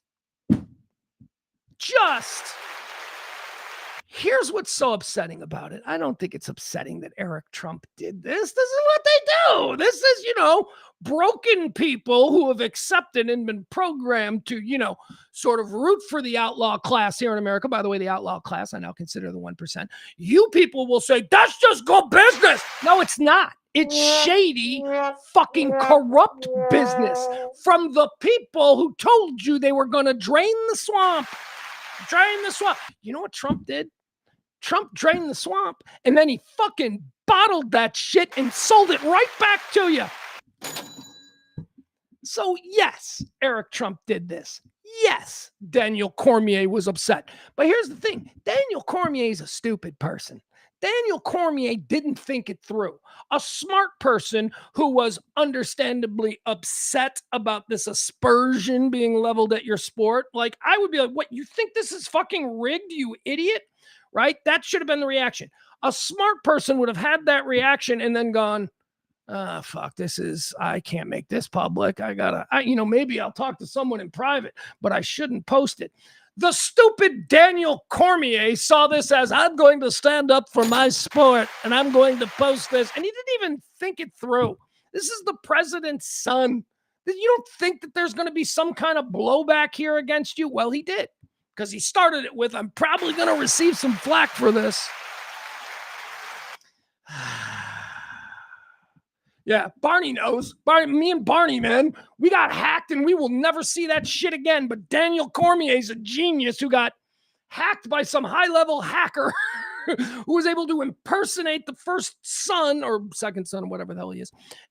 No, it's just, and then he was able to get back into it. Come on, just whatever. You shouldn't have put it out there anyway. You shouldn't have put that. He just shouldn't have tweeted that. Because a smart person would be like, oh, this probably isn't even Eric Trump. Like, wouldn't you think? Although if you're a normal, like, he's kind of a celebrity, and it wouldn't be completely outside the realm of speculation that he could get a stray DM from somebody like that. Daniel Cormier would never expect to get a text from the son of the president. He doesn't. That's not the rarefied air that he breathes. He might get a text from Joe Rogan, but not, he's not. So when you get it and he's there at the White House, you think, well, I am kind of important right now in the moment for this whole function that's going on. Why wouldn't somebody who's important here want to reach out to? So maybe he believed it was Eric Trump. I don't think I would have believed it was him. I think I would have gone like, okay, this is obviously somebody, but I don't know. Anyway, it is appearing like it was Eric Trump and it was Daniel Cormier who sent it, and they all just want us to forget it ever happened. And the way they're doing it is by going, that's not real. That was hacked. That was somebody else. That was so, okay. Oh, really? Shady? You think Eric's shady? Yo, big shock, right? That Eric Trump is a little shady? Come on, please. All right. What else do we have? I want to talk about this. All right. World Cup. Did you see this? Oh, guys. I gotta tell you this. I saw this video. We had over the weekend. Now I know that there's a whole bunch of Japanese people in this country because World Cup, and I guess there's a whole bunch of people from a whole bunch of different countries in our country right now. But here in Chicago this weekend, we had the Dodgers in town, and the Dodgers got a bunch of Japanese players, and the White Sox had a bunch of Japanese players, but one is hurt and the other one got sent down. But there was a lot of Japanese tourists in town here over the weekend. They got screwed because Shohei didn't play on Friday. He was injured. Anyway, whatever. There was a girl who made a video. She was in downtown Chicago. She is a little Japanese girl. Again, probably 40. Looks 16, but whatever. She took a viral video of a squirrel. She walked out, like outside of her hotel. She walked out of her hotel. She took a viral video of a squirrel running across the sidewalk and up a tree and then just sitting in the tree. And if you could have heard, I don't have it. I looked for it. I wanted to save it. But if you could have heard the delight in this Japanese girl's voice, she had never seen a squirrel before. She was blown away that in America, we just have these wild animals that just run around. And so I'm like, wait a second. They don't have squirrels in Japan? Turns out they don't. They don't have squirrels in Japan. Because everything in Japan, they also don't have parks and trees and shit like that we have here. Because everything in Japan is super urbanized and it's really crammed together. The only animals that you would see on the streets of Japan are pigeons and stray cats. Oh, and occasionally something called a raccoon dog, which is not, it's not common, but it's like a dog. It's like a canine. It's not a domesticated dog. It's a whatever. Just go Google raccoon dog. You'll see it. Sometimes they have those. But this girl from Japan was just freaking out, not freaking out scared, but like just delighted, giggling and laughing and going, oh. Someone needs to tell her, don't fuck with squirrels. The squirrels are mean. We just allow squirrels to coexist with us. We don't bother them. They don't bother us. But when you do get sideways with a squirrel will fuck you up. They really will. All right. So another little Japanese girl. She's there. New York, I guess the Meadowlands, New Jersey, to be specific, was hosting some World Cup games over the weekend. And this little South Korean influencer. That's right. This one's South Korean. The other one was Japanese. They're not the same. Racist. She's an influencer because I think that's all they do over there. Isn't that all they do in South Korea is join boy bands and then Instagram or make YouTube videos where they try Popeye's chicken and you're like, oh, let's watch South Korean people eat Popeye's chicken. That ought to be interesting. What the fuck is wrong with us? Seriously, do you know that I have spent hours of my day just watching like people from other countries eat American fast food? Why is that interesting? I don't know. But let's get back to the girl who went to the World Cup game in New Jersey. She is a South Korean influencer, and she's a little doll. But she was, I guess, making a video, and there was a dude in the first row behind her. I don't know if you saw this video. There was a dude in the first row behind her. And as she's making the video, this dude is like going, oh, me Chinese. Or, that old thing we used to do before, we were told it was racist. Oh, me Chinese, me play joke. Or we used to do that in the 70s, 80s. Shit, we probably did it in the 90s. I don't know. Gen X. We had no rules. But he's doing that. And she's watching herself in the video, filming it, waving to her people or whatever, just being cute. Not my thing, but she's a little adorable. And she sees him behind her, making fun of her, going, ooh, like that. And her little face, you should see her little face. Her little face she's like, oh. Anyway, let's watch this because there is a backstory to it. This is, we'll call her World Cup girl. Here we go. We'll show you the guy. All right, here you go. Right. First of all, she looks like, do you have any friends who've got 12-year-old daughters who are in cheer camp or something or pom-poms? She looks like she's dressed like that. Like she looks like she's got her makeup done. She looks like she's, a little 13-year-old girl who's doing cheer. Again, she's probably 45. Look, I have no idea. These people, they scare the hell out of me. You can't tell how old they are. All right, so here she is. Look at her little cutie. And then look at this asshole right here. All right, so this asshole right here, he's trying to, what do they call it? Photo. We used to call it photo bombing, but whatever. She's doing her thing, and he's behind her. Here's how it went down. All right, see, look at he's like doing all me Chinese, ding, ding, dong. All right. He thinks it's funny. Now look at her. Look at her. She sees it. She's like, oh, are you kidding me? Are you? Look, she'll survive. But why did you do that to her in that moment? She was having fun. She's got little soccer balls painted on her cheeks.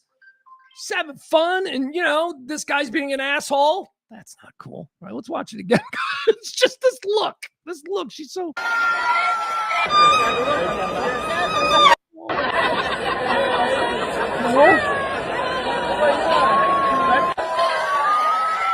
All right, let's focus on this guy. Let's freeze it right there. Yeah, so this went viral, right? This went viral, and hold on, let me see if I can find this guy. Why does the video look so weird?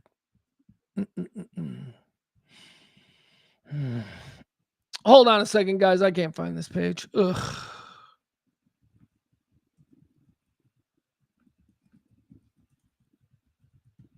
Hold on.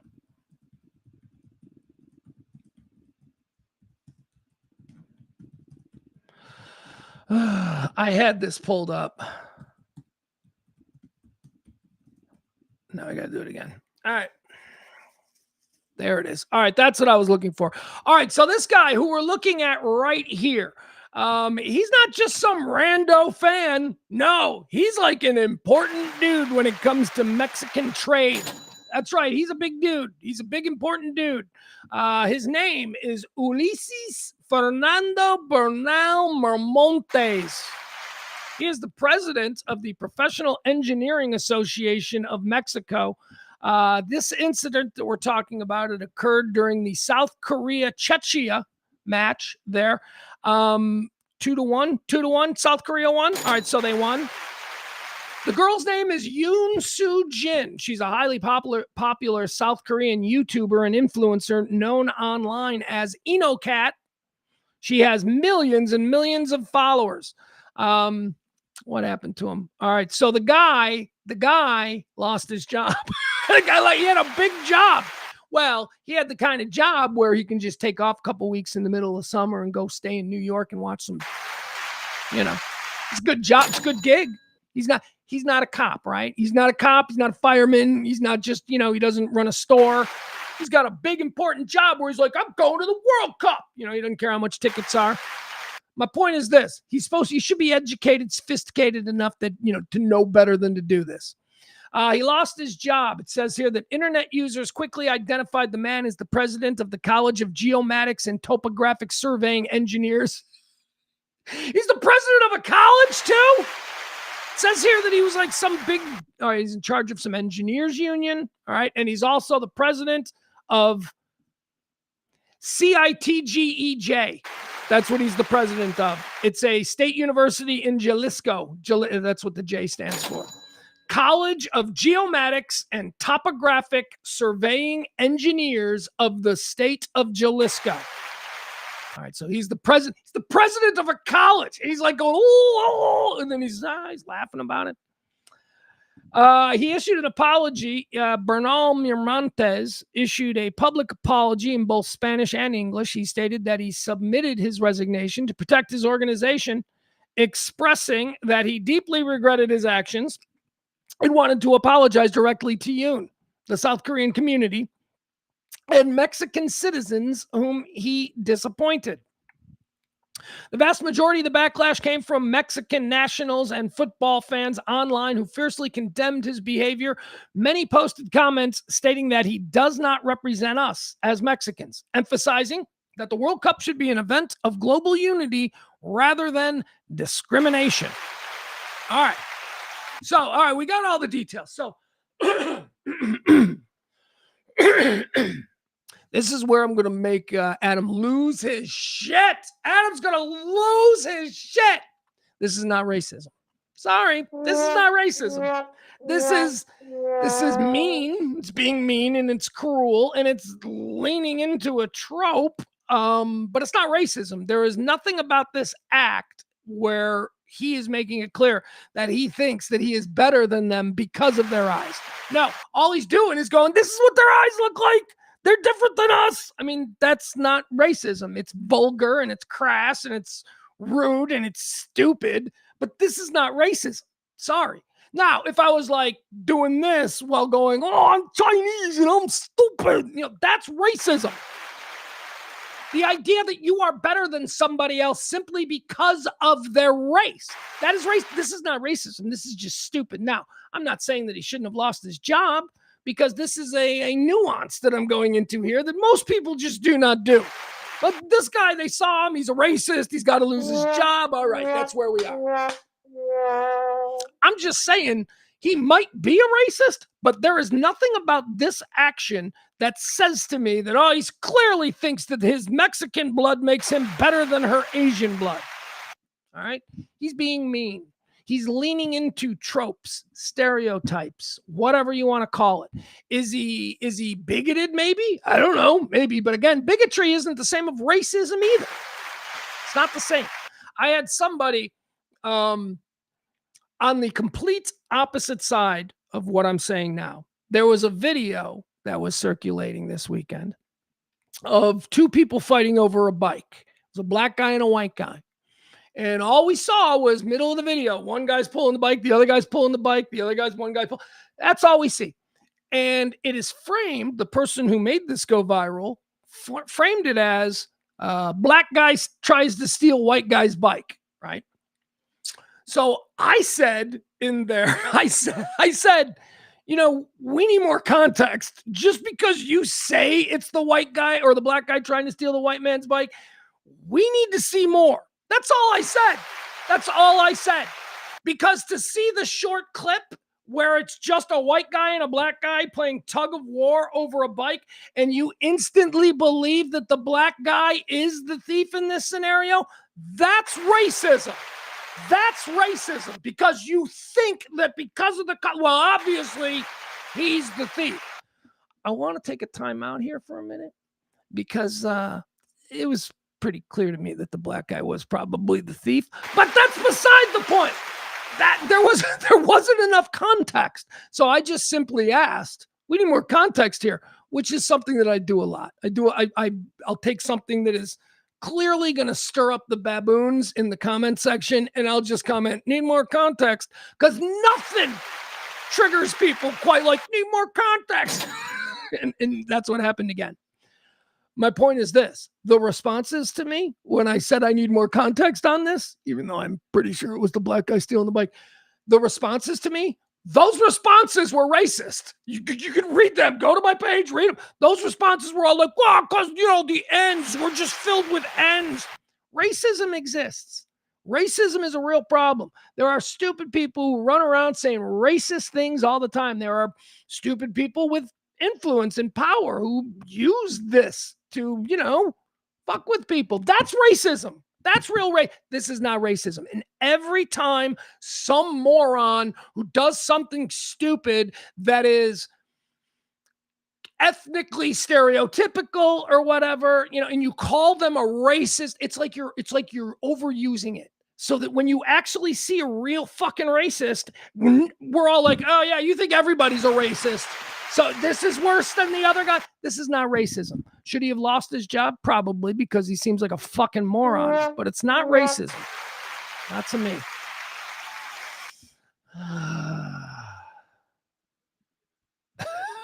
What's going on? Is there an argument going on? Did we get Adam triggered? Adam says, so Frank has been 50% Asian 100% of the time. I don't know what that means.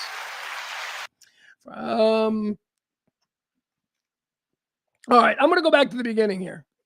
Hold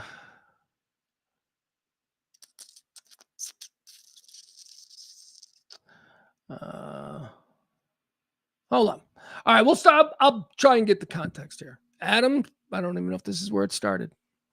What's crazy is there's been so much fun and positivity on TikTok with Mexicans and South Koreans. All right. He goes on to say they're in Mexico playing in Jalisco on Thursday. Oh, this guy will take in the game. Now that he doesn't have a job down there at the College of Jalisco, maybe he'll show up for a game.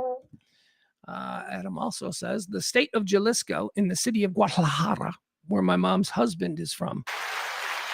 What's the matter? Afraid to call him stepdad? What's up? What's up? Got a little something there between you guys? Mom's husband. No, I get it. My mom's got a husband too. I don't call him stepdad. We're grown-ups. I don't need stepdad. Frankie says, I'm going to disagree, Pugs. I have been half Asian all my life and experienced this in elementary school and high school. We would be okay exaggerating black people or Jewish features. If I wants to talk like this and I want to, hey, this is how I'm talking from now on. This is not racist. This is me doing an imitation of the way people sound, okay? There is nothing in that imitation that says the white man is better than the black man. Racism is a very serious thing. And it's about thinking you are better than somebody else simply because of the color of their skin or their culture or whatever. That's serious. Making fun of the differences between one another, that is not racism. That's just being a dick, I guess, but it's not racism. Black guys got kinky hair. That's racist. No, it's not. Black guys have kinky hair. That's just not racist. Pointing it out makes you a racist. What? This is where we've gotten to in this country. And this is why there are so many people who, they find racism in everything. They want to be, I don't know. We need to really, same with gays, right? You know, it's like you can make fun of gay culture and not be a homophobe. I want to so desperately make fun of half the things I see in gay culture. Doesn't mean that I don't think they have a right to exist or live their lives. I'm not a homophobe. I'll tell you this. I saw a guy again on CNN this morning. A guy. He's 10 years old. We got to get rid of this. He's a 10-year-old, came on CNN today. I don't even know what the context of this whole thing was, but he's a 10-year-old fashion designer. His name is Alec Alexander, something like that. It's a name like that, like Alec Alexander. And so they do the story and they're like, and now a story of a boy who started fashion designing at the couture level when he was 4 years old. And they're doing the story and they're like, now let's meet 10-year-old Alec Alexander and his mom. Mom comes out. First thing I noticed, hot. I'm like, yeah, Mom. All right. Looking good, Mom. And then, the kid comes out. He's a 10-year-old boy who's a fashion designer. What are you expecting? Are you a bigot for expecting exactly what showed up? This little 10-year-old, he's like, I just started doing it when I was 4. I'm like, okay, good for him. All right, that kid's got a whole, but you can't tell me that ain't hysterical. And it doesn't mean that I hate gay people. It just means that, this kid's a little fruity for a 10-year-old. That's it. He's fine. Reminded me of the Curb Your Enthusiasm episode where Larry was dating. Now we got to show you. Yeah, we got to show that since we're talking about it. I'm sure that clip exists. Larry was dating a woman and she had a son. She had like a 10-year-old son and he was obviously flamboyant. And other to accept that he was gay. Larry's like, he's obviously gay. Hold on.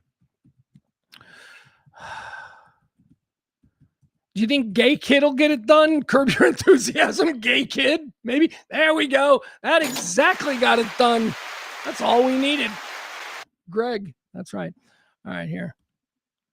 So this is essentially who the kid was on CNN today. They trotted out a 10-year-old who's probably going to make more money than all of us combined. So let's not cry any tears for him. But they brought out a 10-year-old boy who's a big fashion designer. Alec Alexander, I think. And it reminded me of this because it was exactly as you would expect a 10-year-old boy who's a fashion designer to behave like. Oh. Hi, Hi. my name is Greg. Is it? Yes. My name is Larry. Hi. A great pleasure to meet you. Oh, thank you. Well, you're very welcome. So, what are you drawing? Oh, I'm just doodling. That's a Hitler mustache. That's Hitler hair. What's a Hitler? Oh, Hitler was a bad man. A bad man? Very bad man. Oh, my Yes, God. he started a war. He didn't really care for Jews. He thought they were a bit much. I would kick his butt. Would you? Yes. Good for you. What's that? What are you watching in there? Project Runway. Good show. And what do you like about it? The fashion. It's like the best show ever. You like fashion? Yes, I All right, we don't need to play the whole thing. But that kid is apparently real, and he was on CNN this morning. And actually, the kid on CNN was not nearly as flamboyant as that, but it was. And I'm like, I'm watching it, and I'm laughing, and I'm chuckling to myself because the kid is checking all of the tropes of, you know, what you would expect. And then I had to think, I'm like, wait, this is not homophobic, right? I mean, I don't have a problem with his choice. I just find it amusing. I'm just enjoying life. I'm not like, kill that kid, he's weird. You know, that's not. So I just think that we far too often, we put people in these categories. And then once you put somebody in a category, if you tell somebody that they're racist enough or a homophobe enough for these kinds of minor indiscretions, they're going to start to fucking hate you. And that's how we are where we are. That's why the left is so fucking hated, even by people like me, who can, like, you know, hear some of the things they say and go, yeah, that doesn't sound crazy to me. But it's just been, you know, years and years and years from the left of this gotcha. You're a racist. You're a rapist. You're an homophobe. You're an and now it's anti-Semite, right? Now it's, although that's not necessarily coming from the left. That's coming from the right. That's like, if I'm like, well, you know, I don't really dig what the Israeli military is up to these days. You hate Jews. No, I don't. No, I don't. I hate Netanyahu. I don't like him, but all right. Anyway, there you have it. Why can't I read anything? What happened to the chat room? There we go. Now we got it.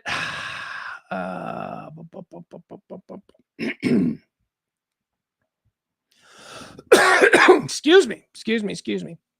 Yeah, HBO is going to drop the copyright bomb on me, I'm sure. Barney says all only child little boys are their mom's gay best friends until they hit puberty. That is not true.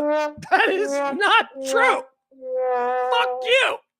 I was raised by a woman. I was raised by, well, grandpa. But that is not true. I was never mom's little fag hag or whatever the hell, you know? I was not. I was a little boy. I was always a little boy. And my son was, you know, only child too. And he was never like flamboyant. That's it. We're just going to say fabulously flamboyant. That's it. Because I'm not going to say feminine, because I don't know necessarily that is feminine. I know that it's not, you know, Chuck Norris, but I don't know that it's necessarily feminine. What it is fabulous and flamboyant. That's what it is.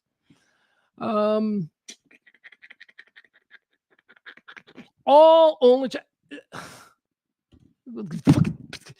Hey, Barney, not for nothing, but you're in trouble when Frank agrees with you. I'm just saying, Barney. Adam in the chat room. Adam says, hey, the right in this chat room disagrees with you. Okay, I don't care. That's why I'm in the middle. That's why I'm a middle libertarian. That's good.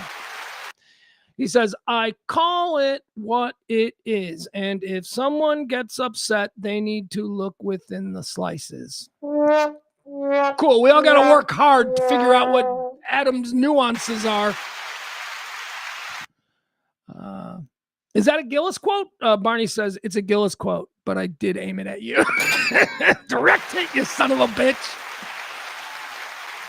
So Shane Gillis believes that all only child boys are their moms. I don't think so. Or raised by a single mom. Is that what it is?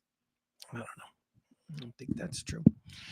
There are some though. Absolutely. Man, I grew up with this kid, Ricky. God, what was his last name?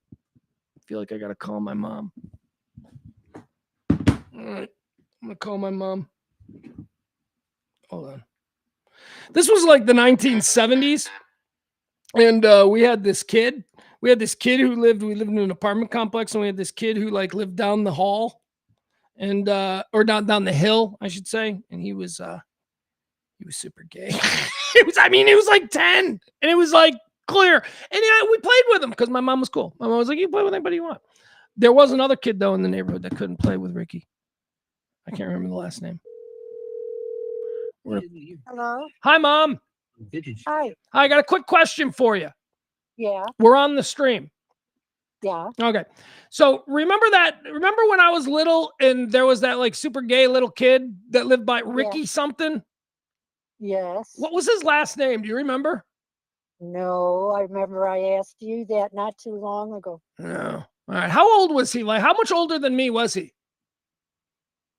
Oh, I think he was 7 or 8, maybe 9 at the most, but I don't think so. All right. So, and I was probably like 4, right? 4 or 5, 6, maybe. Well, you were in school, so you had to be 6. All right. But we're not crazy, right? That kid was obviously very fabulous. Oh, very much so. And his mother was very strange. Okay, so this is good. Hold on, time out now, because all of my memories of this come from when I was 6 years old. But you were an adult. Like, did the adults talk about Ricky? Well, I think everybody just rolled their eyes. I don't know that we spoke about it because the kids were always around. But yeah, everybody knew. Even the kids knew. No, we didn't. I didn't. I mean, well, I knew he was there. Right. Maggie knew, and she was what? If you were 6, she was 13. Here's what I knew. I knew that if we were all playing like football or baseball or wherever in one of those, I knew that Ricky was not playing with us. Ricky would be sitting with the girls.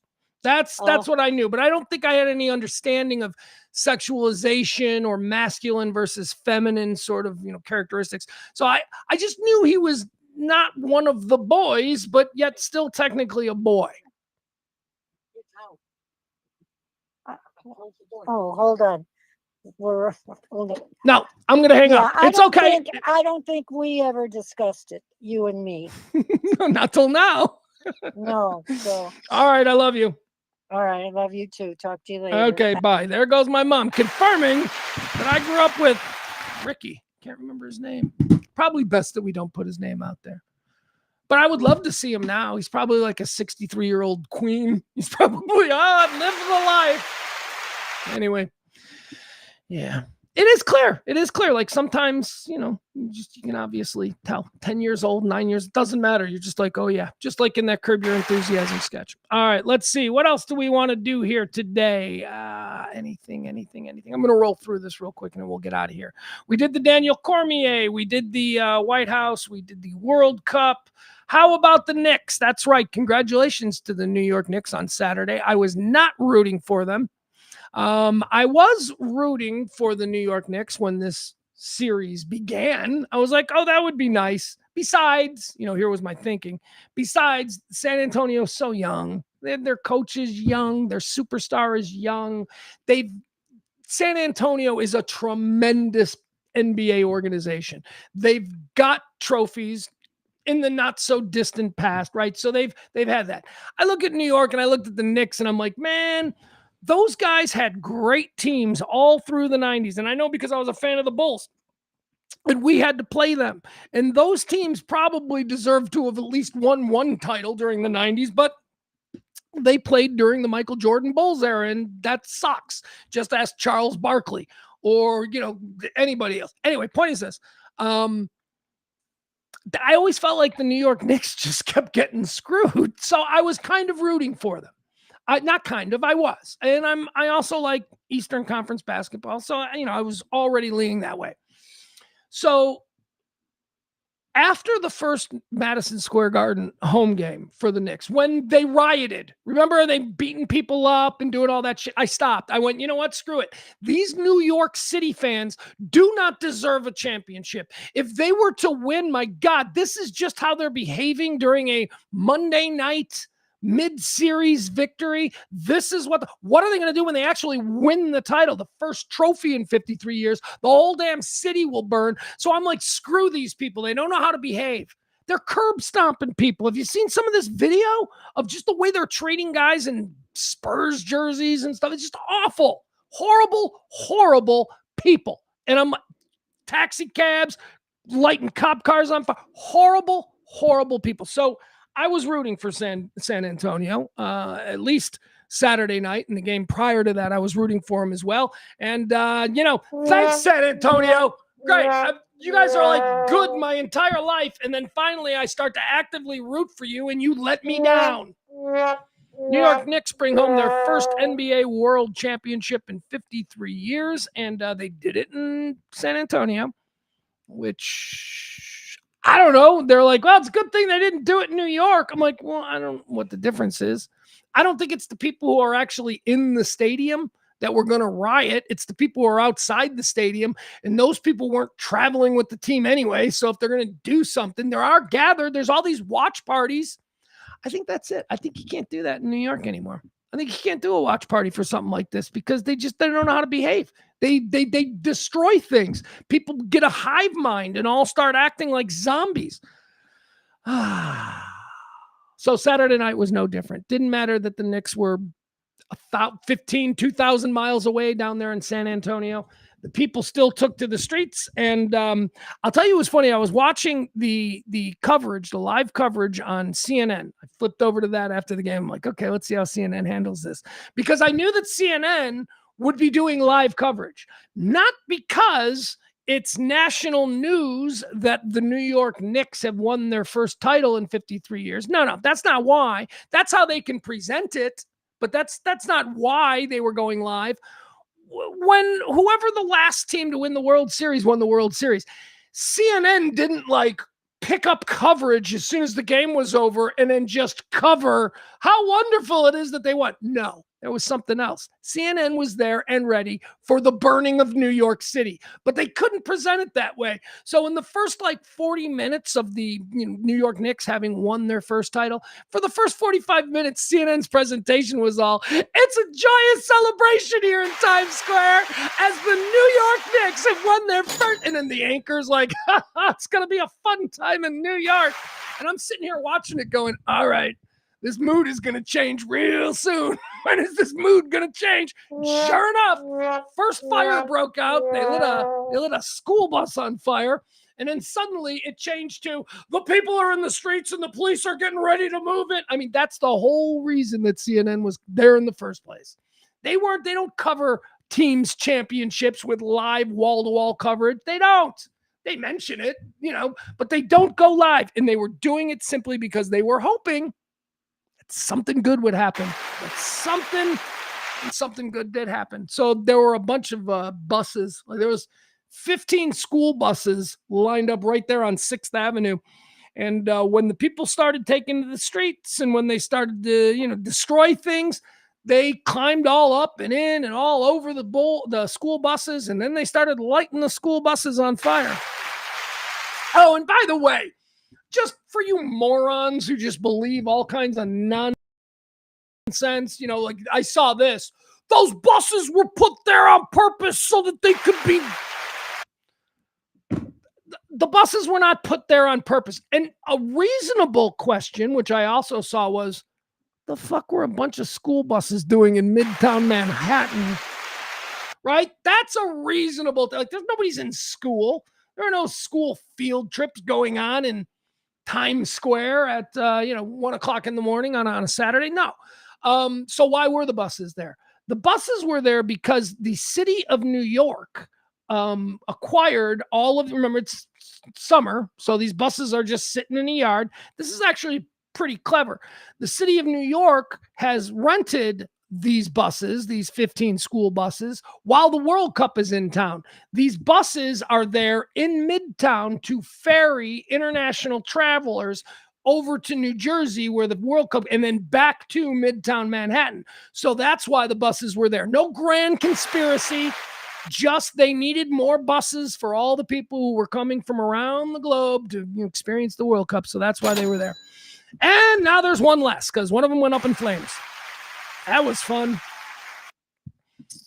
Didn't see, although I haven't, I bet there is some, but I didn't see anything terrible happening other than people think that whenever there were standoffs between Knick fans who were being asked to clear the intersection and a line of New York City police, all wearing the battle gear or the riot gear, right? There were moments where the Knick revelers began taunting the police as if it were an unjustified shooting protest. You know what I mean? See how the vibe got blurred? It's like as soon as the police were like, all right, you guys have had your fun. We got to clear the streets. As soon as that happened, the people in the streets, ostensibly celebrating a victory, became incredibly provocative towards the police and standing in front of them, screaming at them in exactly the same manner you would see somebody screaming at a cop over the death of some citizen. That, I like to believe, is real. When there's been a citizen murdered and now the people are taking to the streets to say we're not going to accept this anymore, and there is some kind of a standoff between a bunch of riot gear clad police and one lone protester, and that protester is angry and he's screaming. And why? Because there's a dead citizen. You can almost understand that. How the fuck do you flip that switch when it's just your team won a basketball trophy? And the guys are like screaming at the fuck you, pig, fuck. I'm like, oh my God, we are stupid people. We don't make any, we just now are triggered that, oh, if cops ever show up, we should get in their face. The people getting in the cops' faces with the other shit, ostensibly they're getting in their faces because they're truly passionate about not having cops draw guns on citizens, right? That I understand. I don't understand it with basketball. It's weird. Anyway, that's what started to happen. And, you know, I don't know that there was tear gas. Actually, I do know there was not tear gas because the New York Police Department doesn't use tear gas. They use pepper spray, and they used a whole bunch of pepper spray. They got it under control. The bad guys stayed late. There were a couple of limited issues there, but for the most part, we did not see the absolute mayhem and craziness that we saw after the first two games in Madison Square Garden, where people were getting physically injured, seriously injured, getting stomped, getting kicked. People wearing Spurs gear were being chased. It was terrible. I don't know that we saw that. We did see one instance, though, and that's what we're going to focus on here.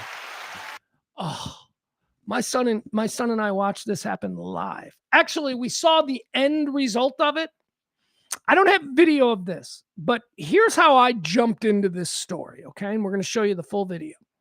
I jumped into this story. My son and I were watching the mayhem of the New York Knicks celebration, and there was a live shot on CNN of a New York City police officer standing all alone near a New York City police car, and in the back seat of the New York City police car, you could see something that said Spurs. Like you could see it was Spurs.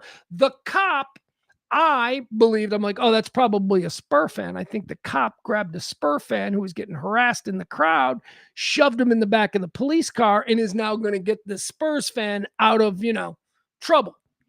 But the cop is all by himself. And he's standing there with the driver's side door kind of open. He's kind of in the car, but with the door open. And he's screaming into his radio. He's obviously calling for backup because within minutes, other cops showed up. This one cop with a Spurs fan hiding in the backseat of the cop car was surrounded by hundreds and hundreds of out of their minds Knicks fans screaming. I felt so bad for this cop. I'm like, this cop right now is trying to get this citizen who has the misfortune of wearing a Spurs jersey at the moment. This cop is just trying to get this citizen out of here, and he's looking for backup because he knows that the minute he gets in the car, this crowd of people will descend on the car and either flip it or rock it or climb on it, right? It was unbelievable. And then the car, finally, the rest of the police show up. They move everybody back, and the car just takes off into the night down the street. And my son and I, we think, oh, we're glad that person got out of there. Man, that person's life was at risk. Not really.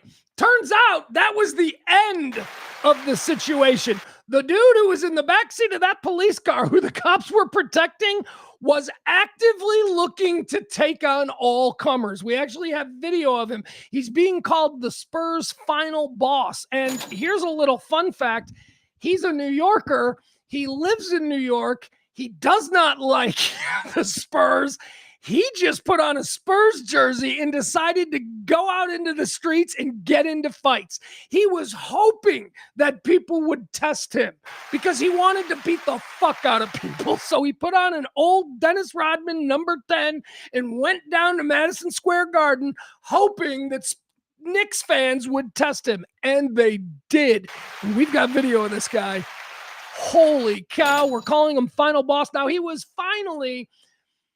The cops stopped it. This guy was like, no, man, I want to fight all of these people. And the cops are like, no, this is for your own good. They're going to tear you limb from limb. We need to get you in the car. So they escorted him out and they put him in the car. And that is where I was describing the video. That is where we came in. We saw that first. Then we went back and saw the full video. So here you go. This is our guy. Again, he is not even a real Spurs fan. He's just a New Yorker who went down there looking for fight. All right, here you go. This is him. Watch this. This is amazing. And the cops had to rescue him. Well, actually, no, I don't believe the cops had to rescue. I think the cops had to rescue him because it's part of the cops' job that they got to make sure this doesn't happen. But I don't think this guy wanted to be rescued. This guy wanted to keep beating people up. He was beating the fuck out of everybody, just one guy taking on all comers. It's amazing. Here he is, the Spurs Final Boss. Let's watch the full 3 minutes of him inside Madison Square Garden. This is actually the Moynihan Food Hall. Look at him. First of all, he's jacked. Like, he looks like a dude who likes to mix it up. He's there on purpose. Let's watch what happens.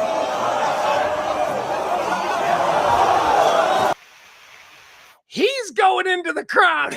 He's like standing there surrounded, and he's going into the crowd, picking people off one at a time.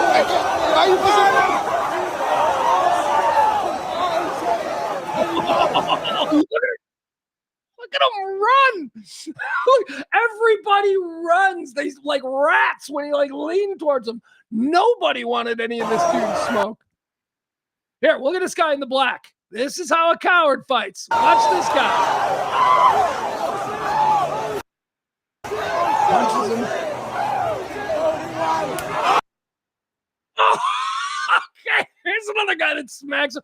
This dude is a fire hydrant, okay? Good luck. Did you hear this skinny guy's skinny hand just slap against the pit bull-sized noggin on this guy? It just sounded like when you're tenderizing meat.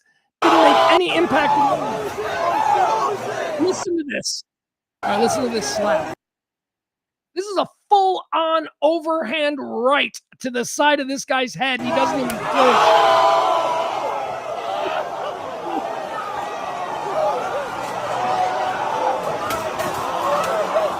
Oh, come on! This man is in no danger. Everybody else is in danger of this man. He's just looking for people to test him.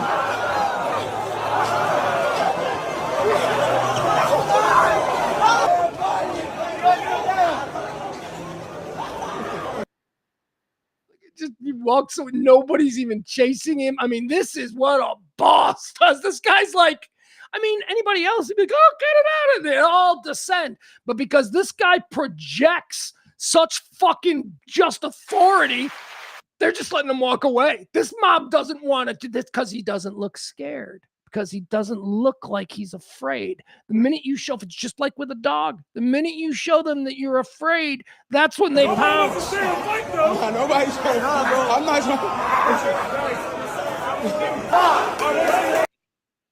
All right, so now the police are here to rescue him. The police are here to rescue him. Look at this clown. Look at this clown show. Oh,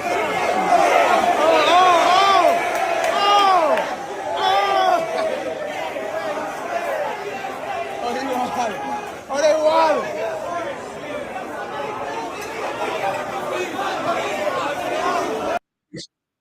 Oh, shit.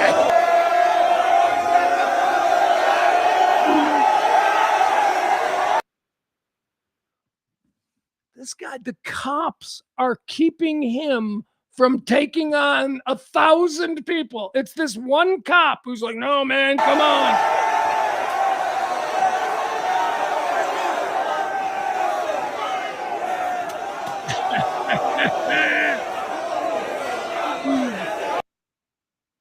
the choice of I mean, he could be wearing a David Robinson jersey. He could be wearing a Tim Duncan jersey.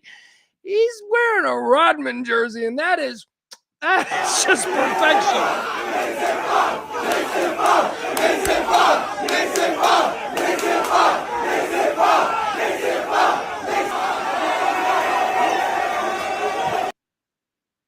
This is what a world champion looks like when they're entering the ring.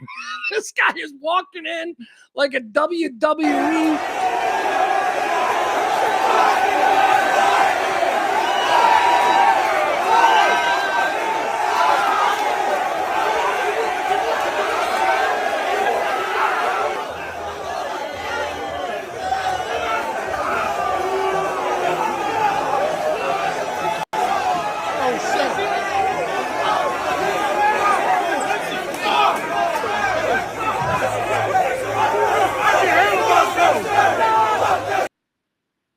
I can handle myself.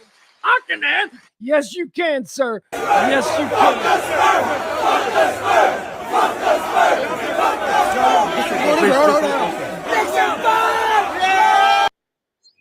See, the police have to do this because this guy could get killed, and they can't have this guy being torn limb from limb, even though he doesn't want to go. Because again, remember, he's not a Spurs fan. He just showed up wearing this jersey because he wanted people to test him.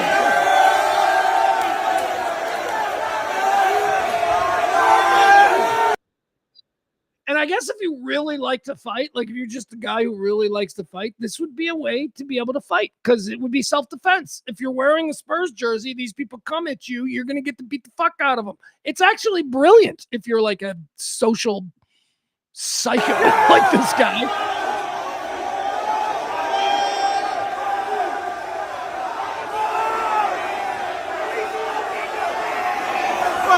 Smoking your man!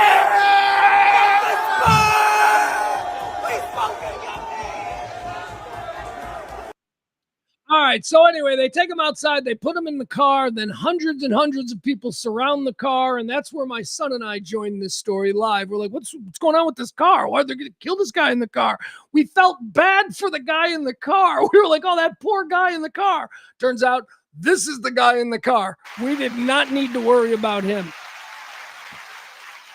Here, let me. I got one more piece of a different angle of the absolute mayhem. This is the overhead view. I don't know if this is from like a security camera or something, but you get to actually see him just wrecking shop, just in the middle. Here, check this out. This is a alternative view of him just kicking the shit out of people, taking on all comers. Here we go. Again. Not even a real Spurs fan. So he actually said he's a Knicks fan. He actually said he's happy that this is how he wanted to celebrate, by fighting people. All right, here you go. All right, see, this is him right here. This is him right here.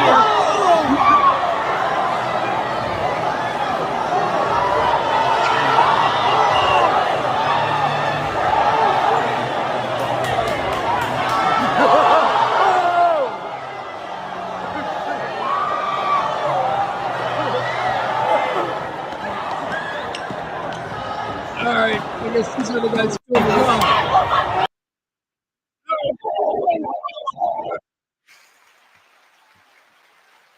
I mean, he's probably not a good person because of what he chose to do, but he sure was the most entertaining thing. I mean, look, I don't really care about the Knicks and they won, fine, whatever. But he certainly did make Saturday night entertaining. That was fun watching that. All right. Here, Barney. Frank. Hold on, Frank. I'll get to you. Barney says, if you really like to fight, find a gym. People are trying to have a good time here. Well, look at Barney. Look at Barney acting all rational. Like, Barney's never been to New York. There's nobody. They were gonna do that. Guy may have saved the city. Seriously, that guy taking on preoccupying those thousands of people for, honestly, this whole thing. That video, that's edited. This video, there are videos on YouTube where this guy is just stalking around. He had somebody filming him, so I do think there's a bit of a, like, shadiness to it. Like they did this for clicks. Like he had some, although there's another video of him saying, if you've got any video, send it to me. So I guess he's trying to acquire as many different views. Here's what he should do. He should use this to like Barstool does those bare knuckle brawl thing. This guy's famous. This guy's famous now. He's at least virally famous.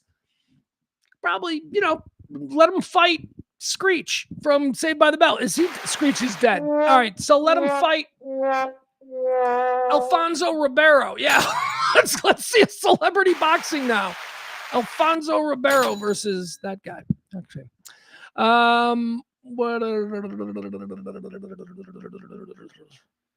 We got a new lady, Charlotte. Welcome, Charlotte. We just watched a guy go crazy in New York. He put on Charlotte, just to catch up, a guy after the Knicks won the championship.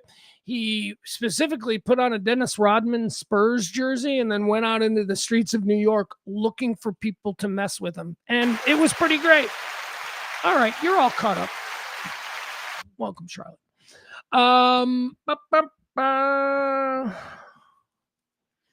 Hey, Charlotte. All right, there you go. All right, we just wanted to make sure I didn't miss anything. Okay, what else are we going to do here? Okay, here's something. Got to mention this because, I'm obsessed with the celebrity deaths. Celebrities die in threes. I compile them. I begin on January 1st. I make a nice orderly list of all the celebrities and how they die. Why? Because when they die in threes, here's the reason. They have to live together in a condominium in the celebrity wing of heaven. It's a gated community, 3-bedroom condos. And when the celebrities die, 1, 2, 3. Okay. So I compile and I keep track of the celebrity trilogy deaths. I don't know where we are, and I'm not going to do an accounting. Maybe we'll save that. We'll do it a couple of times a month. But Gene Shalit died. Gene Shalit, remember him? He was a movie critic when I was a little kid. He had a big, giant, crazy mustache. He was on the Today Show, and he hated everything, or at least he hated everything that I liked, which probably means he liked good movies, and I was like 7, so I was a moron. So, what do you mean he didn't like Sudden Impact? Shit like that. Anyway, Gene Shalit, he was a very important, very high-profile, very well-known film critic. He was the film critic at the Today Show, but I think more than that, like New York Times or something like that. He was a big deal. He dead. 100 years old. I saw a little blurb come across the news on Saturday. I think maybe it was Sunday. Gene Shalit, film critic, dies at 100. And I thought he died 30 years ago. I was shocked he was still alive. So anyway, just wanted to make mention of that. Gene Shalit, he died. He didn't die 20 years ago when I assumed. No, he died this weekend. So we'll figure out where he fits into the celebrity death trilogy when we do our next round of accounting there. I wanted to talk about this. Did you see this? I saw this on Friday. Maybe it was Thursday. I don't know. I missed the Friday show. This, because we're all stupid. This got people were actually treating this like, God, that could be real. That could be real. You see this when this went viral? Remember this president? He's meeting with a bunch of, here, how do we do it? How do we make it bigger? There we go. Did you see this? All right. I thought it was hysterical because these are obvious either Targaryens, should you be a Game of Thrones fan, or these are what are known as the Nordics. Okay, so a lot of talk about UFOs. Did you see Disclosure Day this weekend? I didn't, but I want to see it really soon. But, we're in a pledge week, and every single penny that we make is going to go to keeping the lights on and making sure we can do another week of shows or another month of shows. So I'm sorry I don't get to go see Spielberg's latest. Point is this: these are supposed to be aliens. These are Nordics. Remember, there are two kinds of aliens. There are two kinds of known aliens that we alien weirdos have acknowledged for years now. They are grays. Grays are the aliens that look like the guys in Close Encounters. Okay, those are the grays. Also, maybe similar to like an ET kind of a thing. Those are the grays. The other kind are Nordics. These are Nordics. No, they're not from Norway. They're just called Nordics. These would be an example of what the Nordic variety of alien is. Should also be mentioned, Pugs, what's the difference between the Nordics and the Greys? Oh, quite a bit. The Greys are like way more advanced. The Greys, the ones who look like the, Close Encounters, Pillsbury Doughboy kind of ET thing, way more advanced. These people here, the Nordics, they're only like 1,000 years ahead of us. They're like, whereas the Greys would be like, 1,000,000 years ahead of us. These guys are these are like us, like 1,000 years in the future. So this picture went around and people freaked out. Who are these people? The president, first of all, it's AI. It was so obviously AI, and yet it was being given such like serious treatment. I don't know what it is. I think that if you've got 2 million followers, and you're like one of these MAGA guys, you've got 2 million MAGA followers or whatever.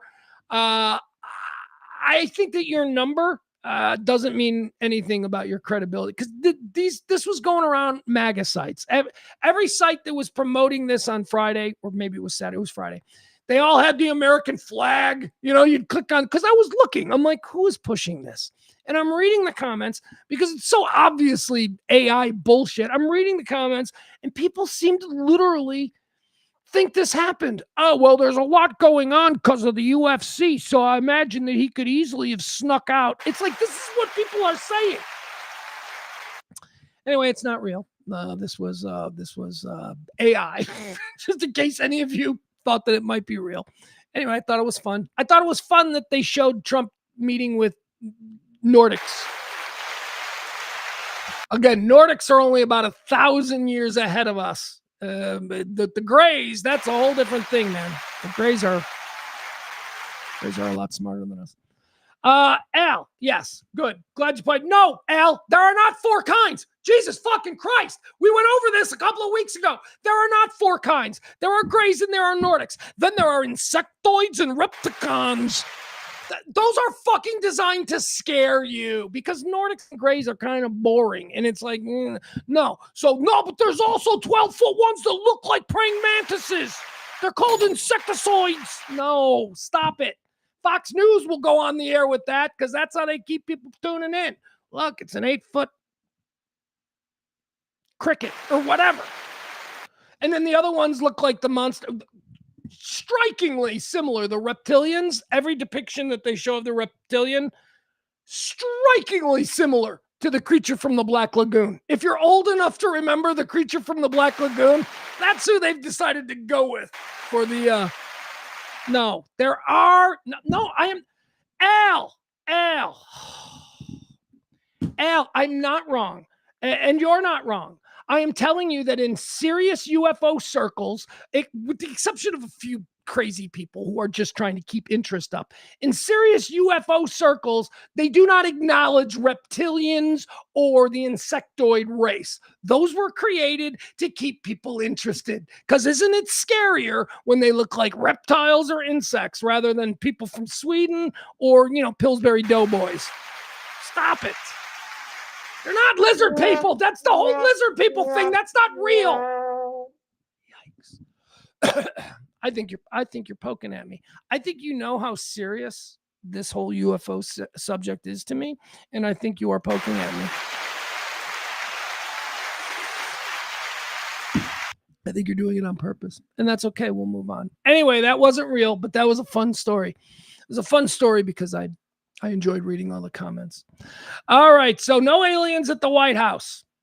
Oh, by the way, did you see the other ones? They also put out, there was a couple other ones that were going with it where it was not them meeting secretly with the president in the Rose Garden. First of all, why would you meet with those people? Why would you meet with aliens where there's like cameras and stuff? But they did it with Xi in China. There was only, he was sitting in it. He was indoors. The picture I saw with Xi meeting with those two, he was indoors. And they did one with Putin. Putin was outside. All right, guys, what do you say we do a little 3 videos? 3 videos is the way I like to wrap up the show. It's 3 things that I've seen and I just want to riff on, and I think you might be entertained by them. The first one, you know how I love my animals. Oh, I brought So when I go out to the lake house, you know, I got bunnies, I got raccoons, I got all kinds of animals out there. They're all my friends. I got to introduce my son to Maria, my little. She's no longer pregnant. She was pregnant. She had a bunch of bunnies. One of my rabbits died. My son dropped his. It's hard to explain. My son dropped his phone, and it fell beneath a crack in the deck, and it didn't fall in the water, but it fell right under the deck. So we had to go under the deck where all my rabbits and shit live, and we found the decomposing body of whom I believe to be Robert, my rabbit Maria's husband. He's dead. He's dead and he's decomposing. Anyway, long story short. Yeah, so that was a rough one. Anyway, my son got to meet Maria. She's my main rabbit. She's the one who, when I open the screen door and come out on the back dock, she'll like run up and like, yeah, like a dog. Like they come. How many of you have wild rabbits that don't just scamper when you show up? No, this one runs to me. You got to meet her. She stood on her little back legs and I threw a piece of bread at her and she started eating the bread. Guess what I found out that she really likes? What was it that she really liked? Caramel corn. That's right. Like Cracker Jack. I threw some Cracker Jack down there and she's like, oh, this is good. Yep. All right. So on that theme, let's talk about 3 videos. Here we go. Here's a little raccoon. Do you like raccoons? I love raccoons. I think raccoons are my favorite. Fingers and they can. In many cases, raccoons have been urbanized, not domesticated, but urbanized, where they don't see humans necessarily as straight up predators, and they will on occasion, you know, hang out with you. So look at this. I love this. This is a Dunkin' Donuts. This is somewhere. I don't know where this is. I think this. I don't know. This might be here. It might be in the Chicago area. Anyway, it's Florida. Okay. So this is a Dunkin' Donuts. Now the other videos from here. That's why I was confused. So this is a Dunkin' Donuts in Florida. Now, apparently this raccoon every morning has learned that if she or it or he, if it jacks up the drive-through lane, they will give him a donut to go away. Let's see how that goes down. Here we go. What is he doing? Are they going to give him a donut? Are they going to give him a donut? Oh my God. Do it. Throw him the donut. Oh my God. See, this is what they do. That is why raccoons are the best. You can hand them stuff and they got hands and fingers and it's the wildest thing. But look at this little guy. He's not going to bite her. He's just like, thank you for the donut. Oh my God. Oh my God. There he goes. Oh, he'll be back tomorrow. That's a good video. Here's a little video that I took. This is no, I didn't take it. I mean, I found this, but this is a guy on Saturday night. This is no, look, not everybody was trying to fight people in the streets. Other people were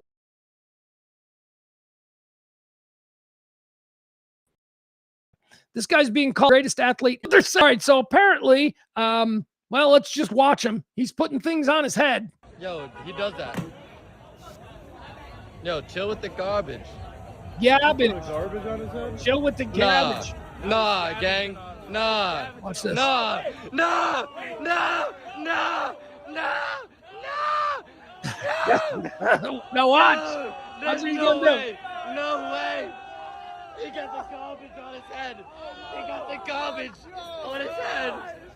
Nah, he got the garbage on his head. He got the garbage on his head. He's gonna ride his bike. This is pretty good. Look at this guy. The bike. Ride the bike. Ride the bike. Ride the We are so stupid. But this is awesome. bike. Ride the bike. Ride the bike. Oh my God. Look at him. All right. Got it. Hey, that's pretty good. That's pretty good. All right, some people have talent. It's being called the greatest athlete in New York. All right, 3 video. Nope, don't want to do that. Never mind. We're gonna skip over the next. We're gonna skip over that video. I don't need to. Yeah, we're gonna skip over. All right, never mind. I don't want to do the 3rd video. The garbage guy, it was fun. The other one, it's the 3rd video could trigger me, and I don't really want to, end today's show being all triggered. So what we're going to do is we're going to move on to the way that we close each and every show. And you know what? Because I only gave you 2 in the 3 videos, I'm going to give you 2 examples of why you can't beat fun at the old ballpark. That's right. Baseball, my friend. Baseball. I'm loving baseball. Got 2 examples for you here. The first, well, here, let me just show you this one. This is this comes to us from this weekend. All right, granted I am a little biased here. So my son and I have been watching a lot of baseball together. I love it. There's just nothing better than that. I don't know, maybe just from a dad thing, just like we were out at the lake house. We had these 2 like easy chair recliners, like lazy boys, in a media room out there at the lake house, and just 9 innings of baseball. Watching our team, the White Sox, take on the 2-time defending world champion Los Angeles Dodgers. You guys, Saturday, we watched something and it was just tremendous. On Saturday, Maga Yamamoto, I can't think of his first name, the World Series MVP for the Dodgers, he started on Saturday. And this son of a bitch threw probably I saw Mark Burley's perfect game. So this dude threw one of the best pitched games I have ever seen. He was unbelievable. I kept turning to my son, and my son kept turning to me. He's going, this guy is unhittable. This guy is absurdly unhittable. From like the 5th inning on, I'm saying to my son, I'm going, kiddo, we're watching a perfect game. Do you realize that we are watching a perfect game? 6th inning, 7th inning. Holy shit. By the 7th inning. So the rules, these are,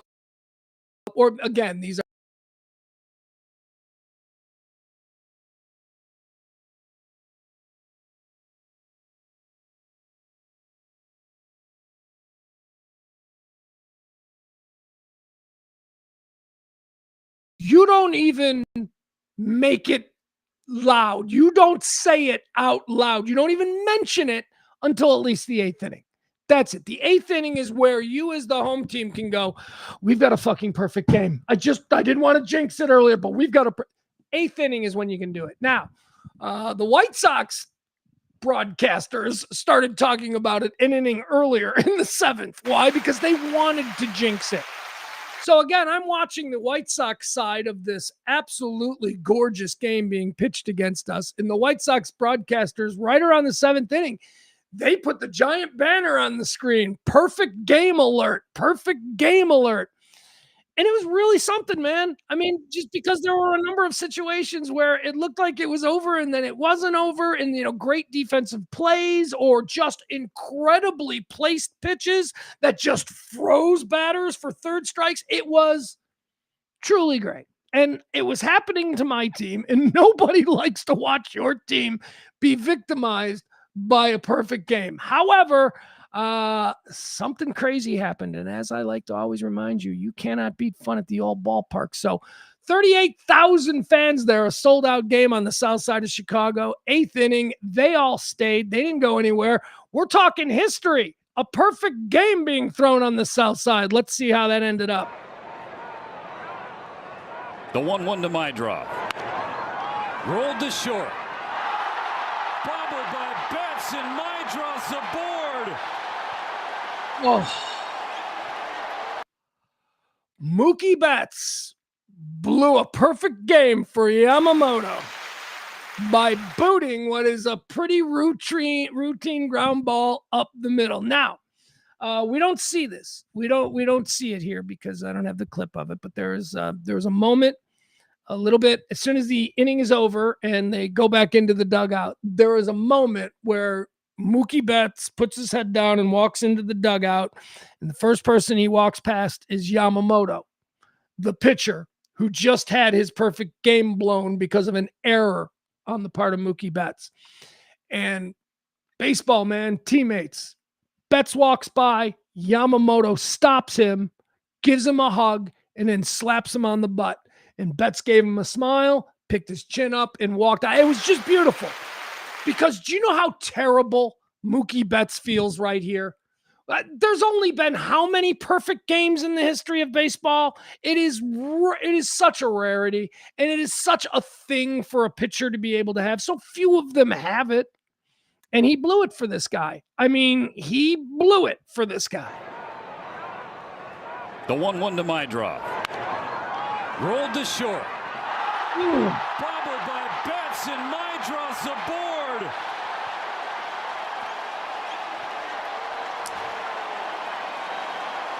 The first base runner of the game. 2 outs, bottom of the 8th. On a 2-out slow roller to shortstop.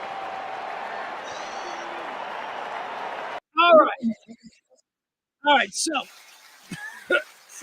got to tell you the sort of emotional roller coaster that we went through in that moment. We had, for about an inning, we had decided, my son and I, that it would just be really cool to see a perfect game. And then it was okay if this happened against the Dodgers, the world champions. This is a team stacked with talent. So it's fine. And it was kind of cool to see, and whatever. We weren't super happy about it, but at some point we're like, okay, so now it's history, and now let's just have this happen. But immediately when he booted it, we both jumped up. We were like, yeah, you're not going to perfect game us. However, he still had the no-hitter going. He still had the no-hitter. And then he let the bottom, or the top of the, what was it, the bottom of the 8th? I think it was. Was it the bottom of the 8th? Yeah.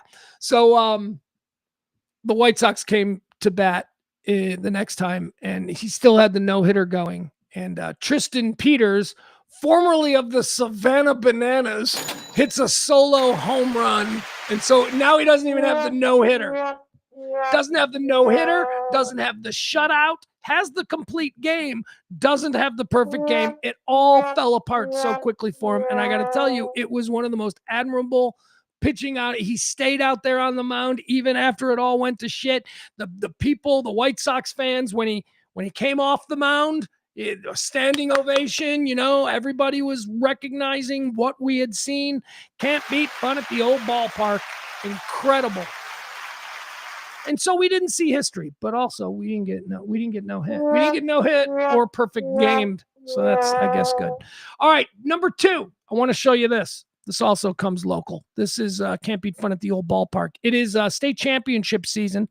And yesterday, the Illinois State High School State Championship game, high school baseball, was played. St. Rita and who is this? New Trier? I think this. Hold on. You know what? Hold on. Let me ask that. I'm not sure who the other team was. Who did St. Rita play for the Illinois High School State Baseball Championship? All right, let's see. Was it New Trier? Troy. Never heard of it. Oh, East Peoria. Okay, so this is a downstate team. St. Rita is a big Catholic athletics powerhouse here on the south side of Chicago. As a matter of fact, it's right down the street from where I'm doing the show right now. St. Rita was in the Illinois State. Well, they are every year. They're a very good baseball program. But watch how this went down. This was for the state championship. And watch this. St. Rita against some team from Peoria. And this is part 2 of our Can't Beat Fun at the Old Ballpark. Watch how this went down. All right. So this is St. Rita on the mound. That's them in the baby blue with the red hat.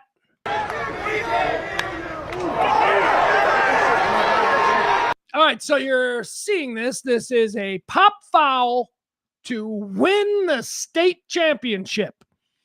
The catcher here, the St. Rita catcher, catches it. They have won the state championship.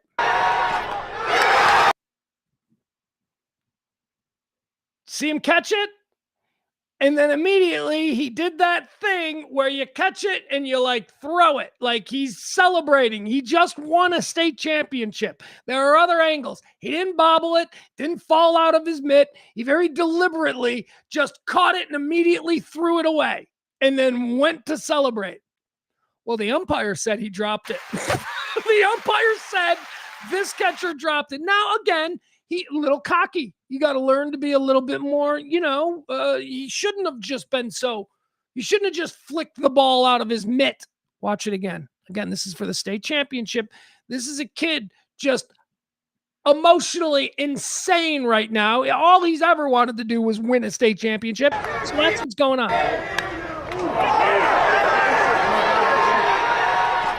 Catches it. He's got it right there. It's in his mitt. He's bringing the mitt back down to the body. And as he turns to celebrate with his teammates, he flicks the ball out the side.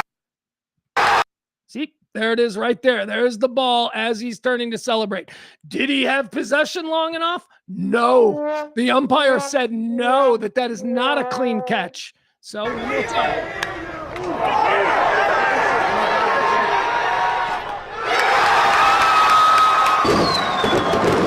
They're celebrating. They think they won. They're firing the cannons. But they didn't. The ref said no. So, next batter. Next batter comes up, and here's what happens. This is, remember, the team pitching, this guy, right, this St. Rita, they think they just won.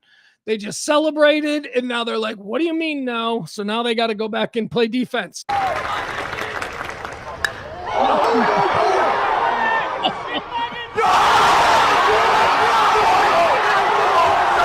All right, now the other team just homers to tie the game, to send it into extra innings. Now, again, this should never have happened because that catcher made the catch and the umpire was like, no. Anyway, next batter ties it up. It's going into extra innings.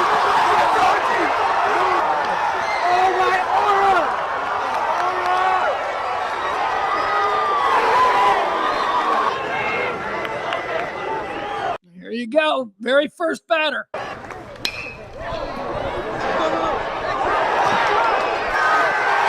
Oh, I'm sorry. No, this was, the first guy opened up with a triple, and then this guy. So they finally win. The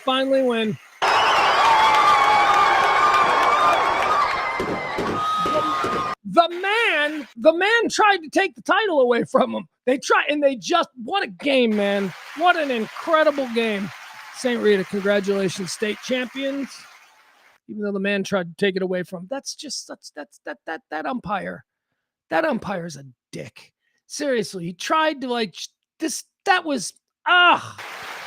I'm a catcher. All right.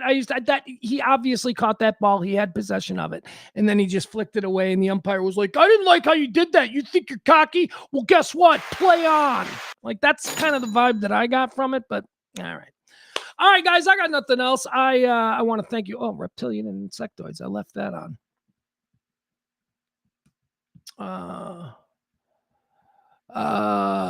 Let's see. Adam says the Rangers broadcast don't adhere to those rules. What do you mean? What rules? So you're telling me that if a Rangers pitcher had a perfect game going in the fifth, the Rangers crew would start going, he's got a perfect game. I don't think so, man. The rule is eighth inning if it's your team. You don't start talking about it until the eighth inning. What I said was fun about what the White Sox crew did was they started talking about it for the other team early. See, that's what they were doing. They were like trying to put it out there to jinx it or whatever. But no, the home broadcast crew, the rule, and again, it's not a written down rule, but it's just kind of something you don't talk about it till the eighth inning. You don't even mention it. And I remember famously that from it wasn't Mark Burley's perfect game. It was some other rando White Sox player who got a no-hitter. And I remember the reason I learned this was because I remember Hawk Harrelson, like in the seventh inning, going, I don't know, somebody's got to mention this. I know we ain't supposed to. And I was like, oh, really? So you're not supposed to actually put it out there until like the eighth inning if it's your team because you're afraid you're jinxing it. I don't know. Who knows? Rob, I got to call you right after the show. Oh, well, Rob was like, we still on? Rob, no. Can we do tomorrow? I'm sorry. That's just, I got back from the lake late today, this morning. That's why this show, and I've got it. How about later this evening? Can I call you later this evening? All right, we'll try and do that. Adam says they've done it as soon as the third during. Oh, yeah. I mean, So, like, second or third inning, if a guy's hot, yes, you can jokingly go, it looks like we've got a perfect. You could, I think it's more about fourth, fifth, sixth, seventh. Like, that's where you don't want to jinx it. But I have certainly heard, guys having, a really good first or second inning, and then the broadcast team jokingly, saying, oh, maybe, I've heard that before. But yeah, I think that there are those innings where it's just not spoken of when a pitcher is on a heater where you just don't. And I think those might be 4, 5, 6. And again, it's not a rule. It's just a sort of broadcast bylaw, I guess we could call it. But Rob, totally in. Seriously. I know this is crazy, but it was just a crazy weekend. So thank you. Thank you, Rob.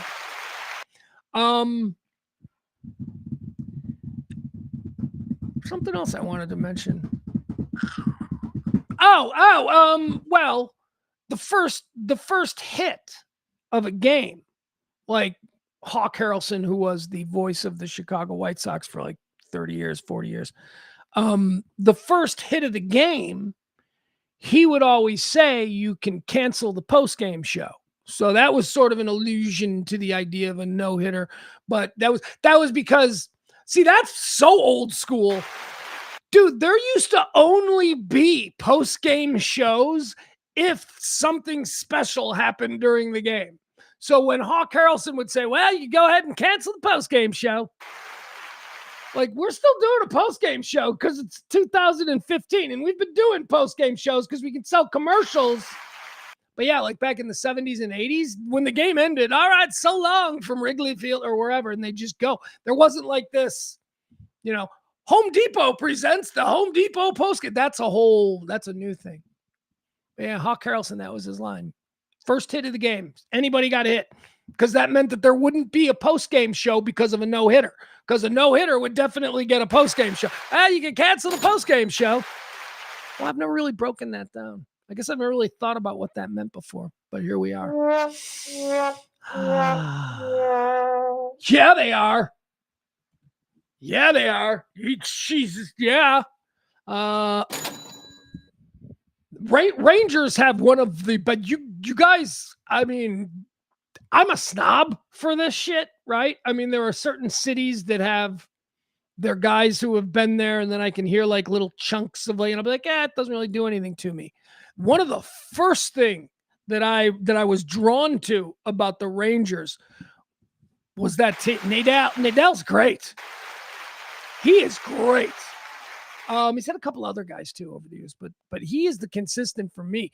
That you guys have somebody like that in the market, man. He's like your Hawk Harrelson. He's like your Harry Carey. Well, I mean, different, but I mean, as far as like the mainstay, who is not only there forever and one of you and a part of the DNA, but also really well regarded. Like, I have heard, obviously I know a little bit about the Rangers and I know about my White Sox, but when the Rangers and the White Sox play each other, like, I have heard my broadcast team talking about that broadcast team. And I'm always like, yeah, they are good. I'm glad I'm not the only one who thinks that.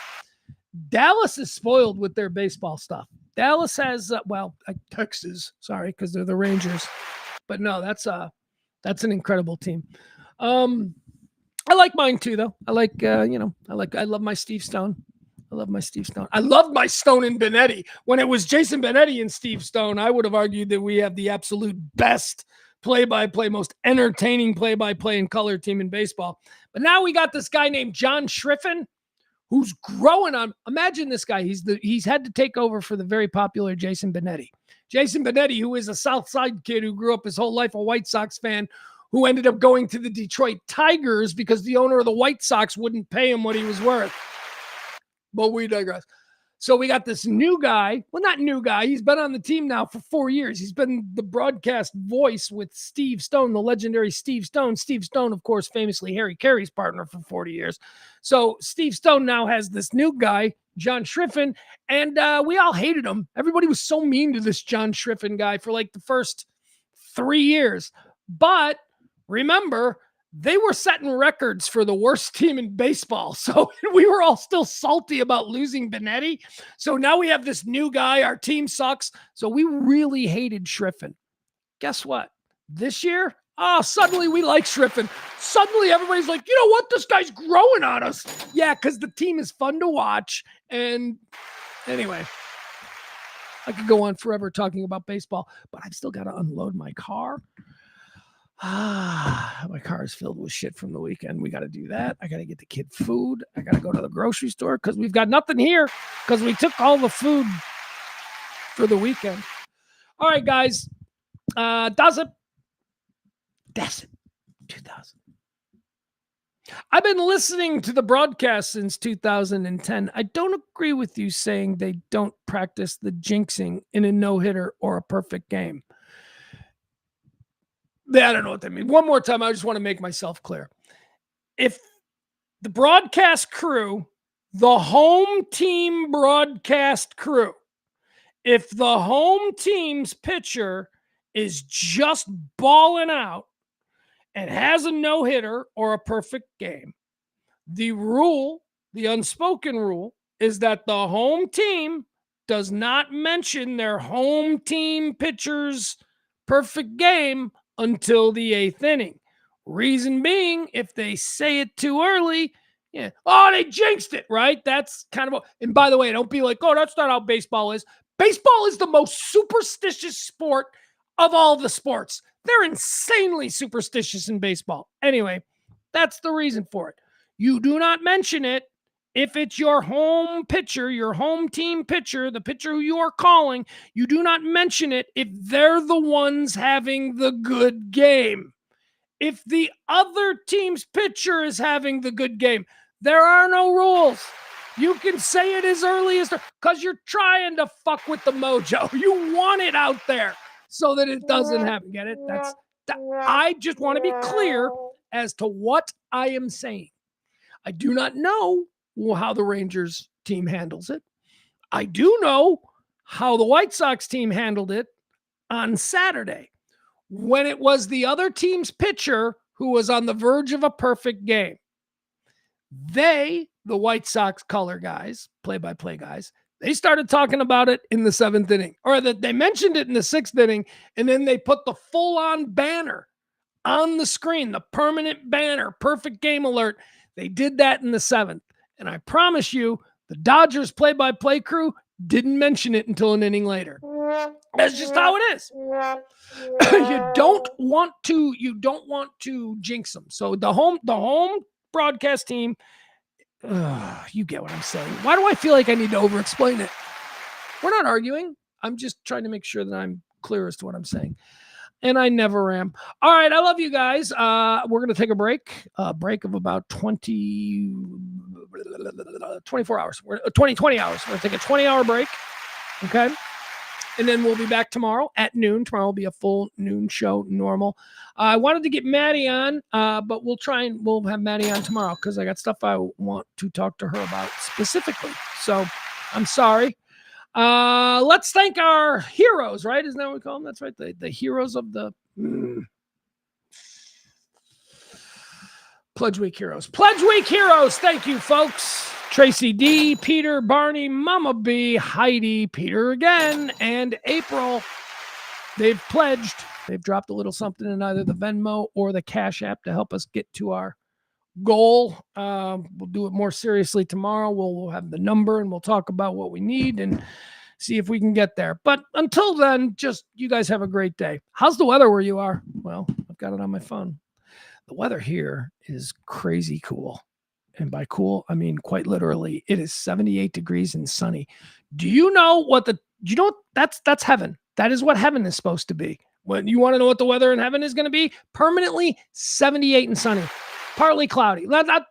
Big white voluminous pretty clouds, sun peeking through. It's not cloudy, Simpson sky, but the temperature is 78 degrees. That's what we got right now. What's happening in Dallas? Let's see. I got my 85. You guys are a little hotter in Dallas. 85 degrees.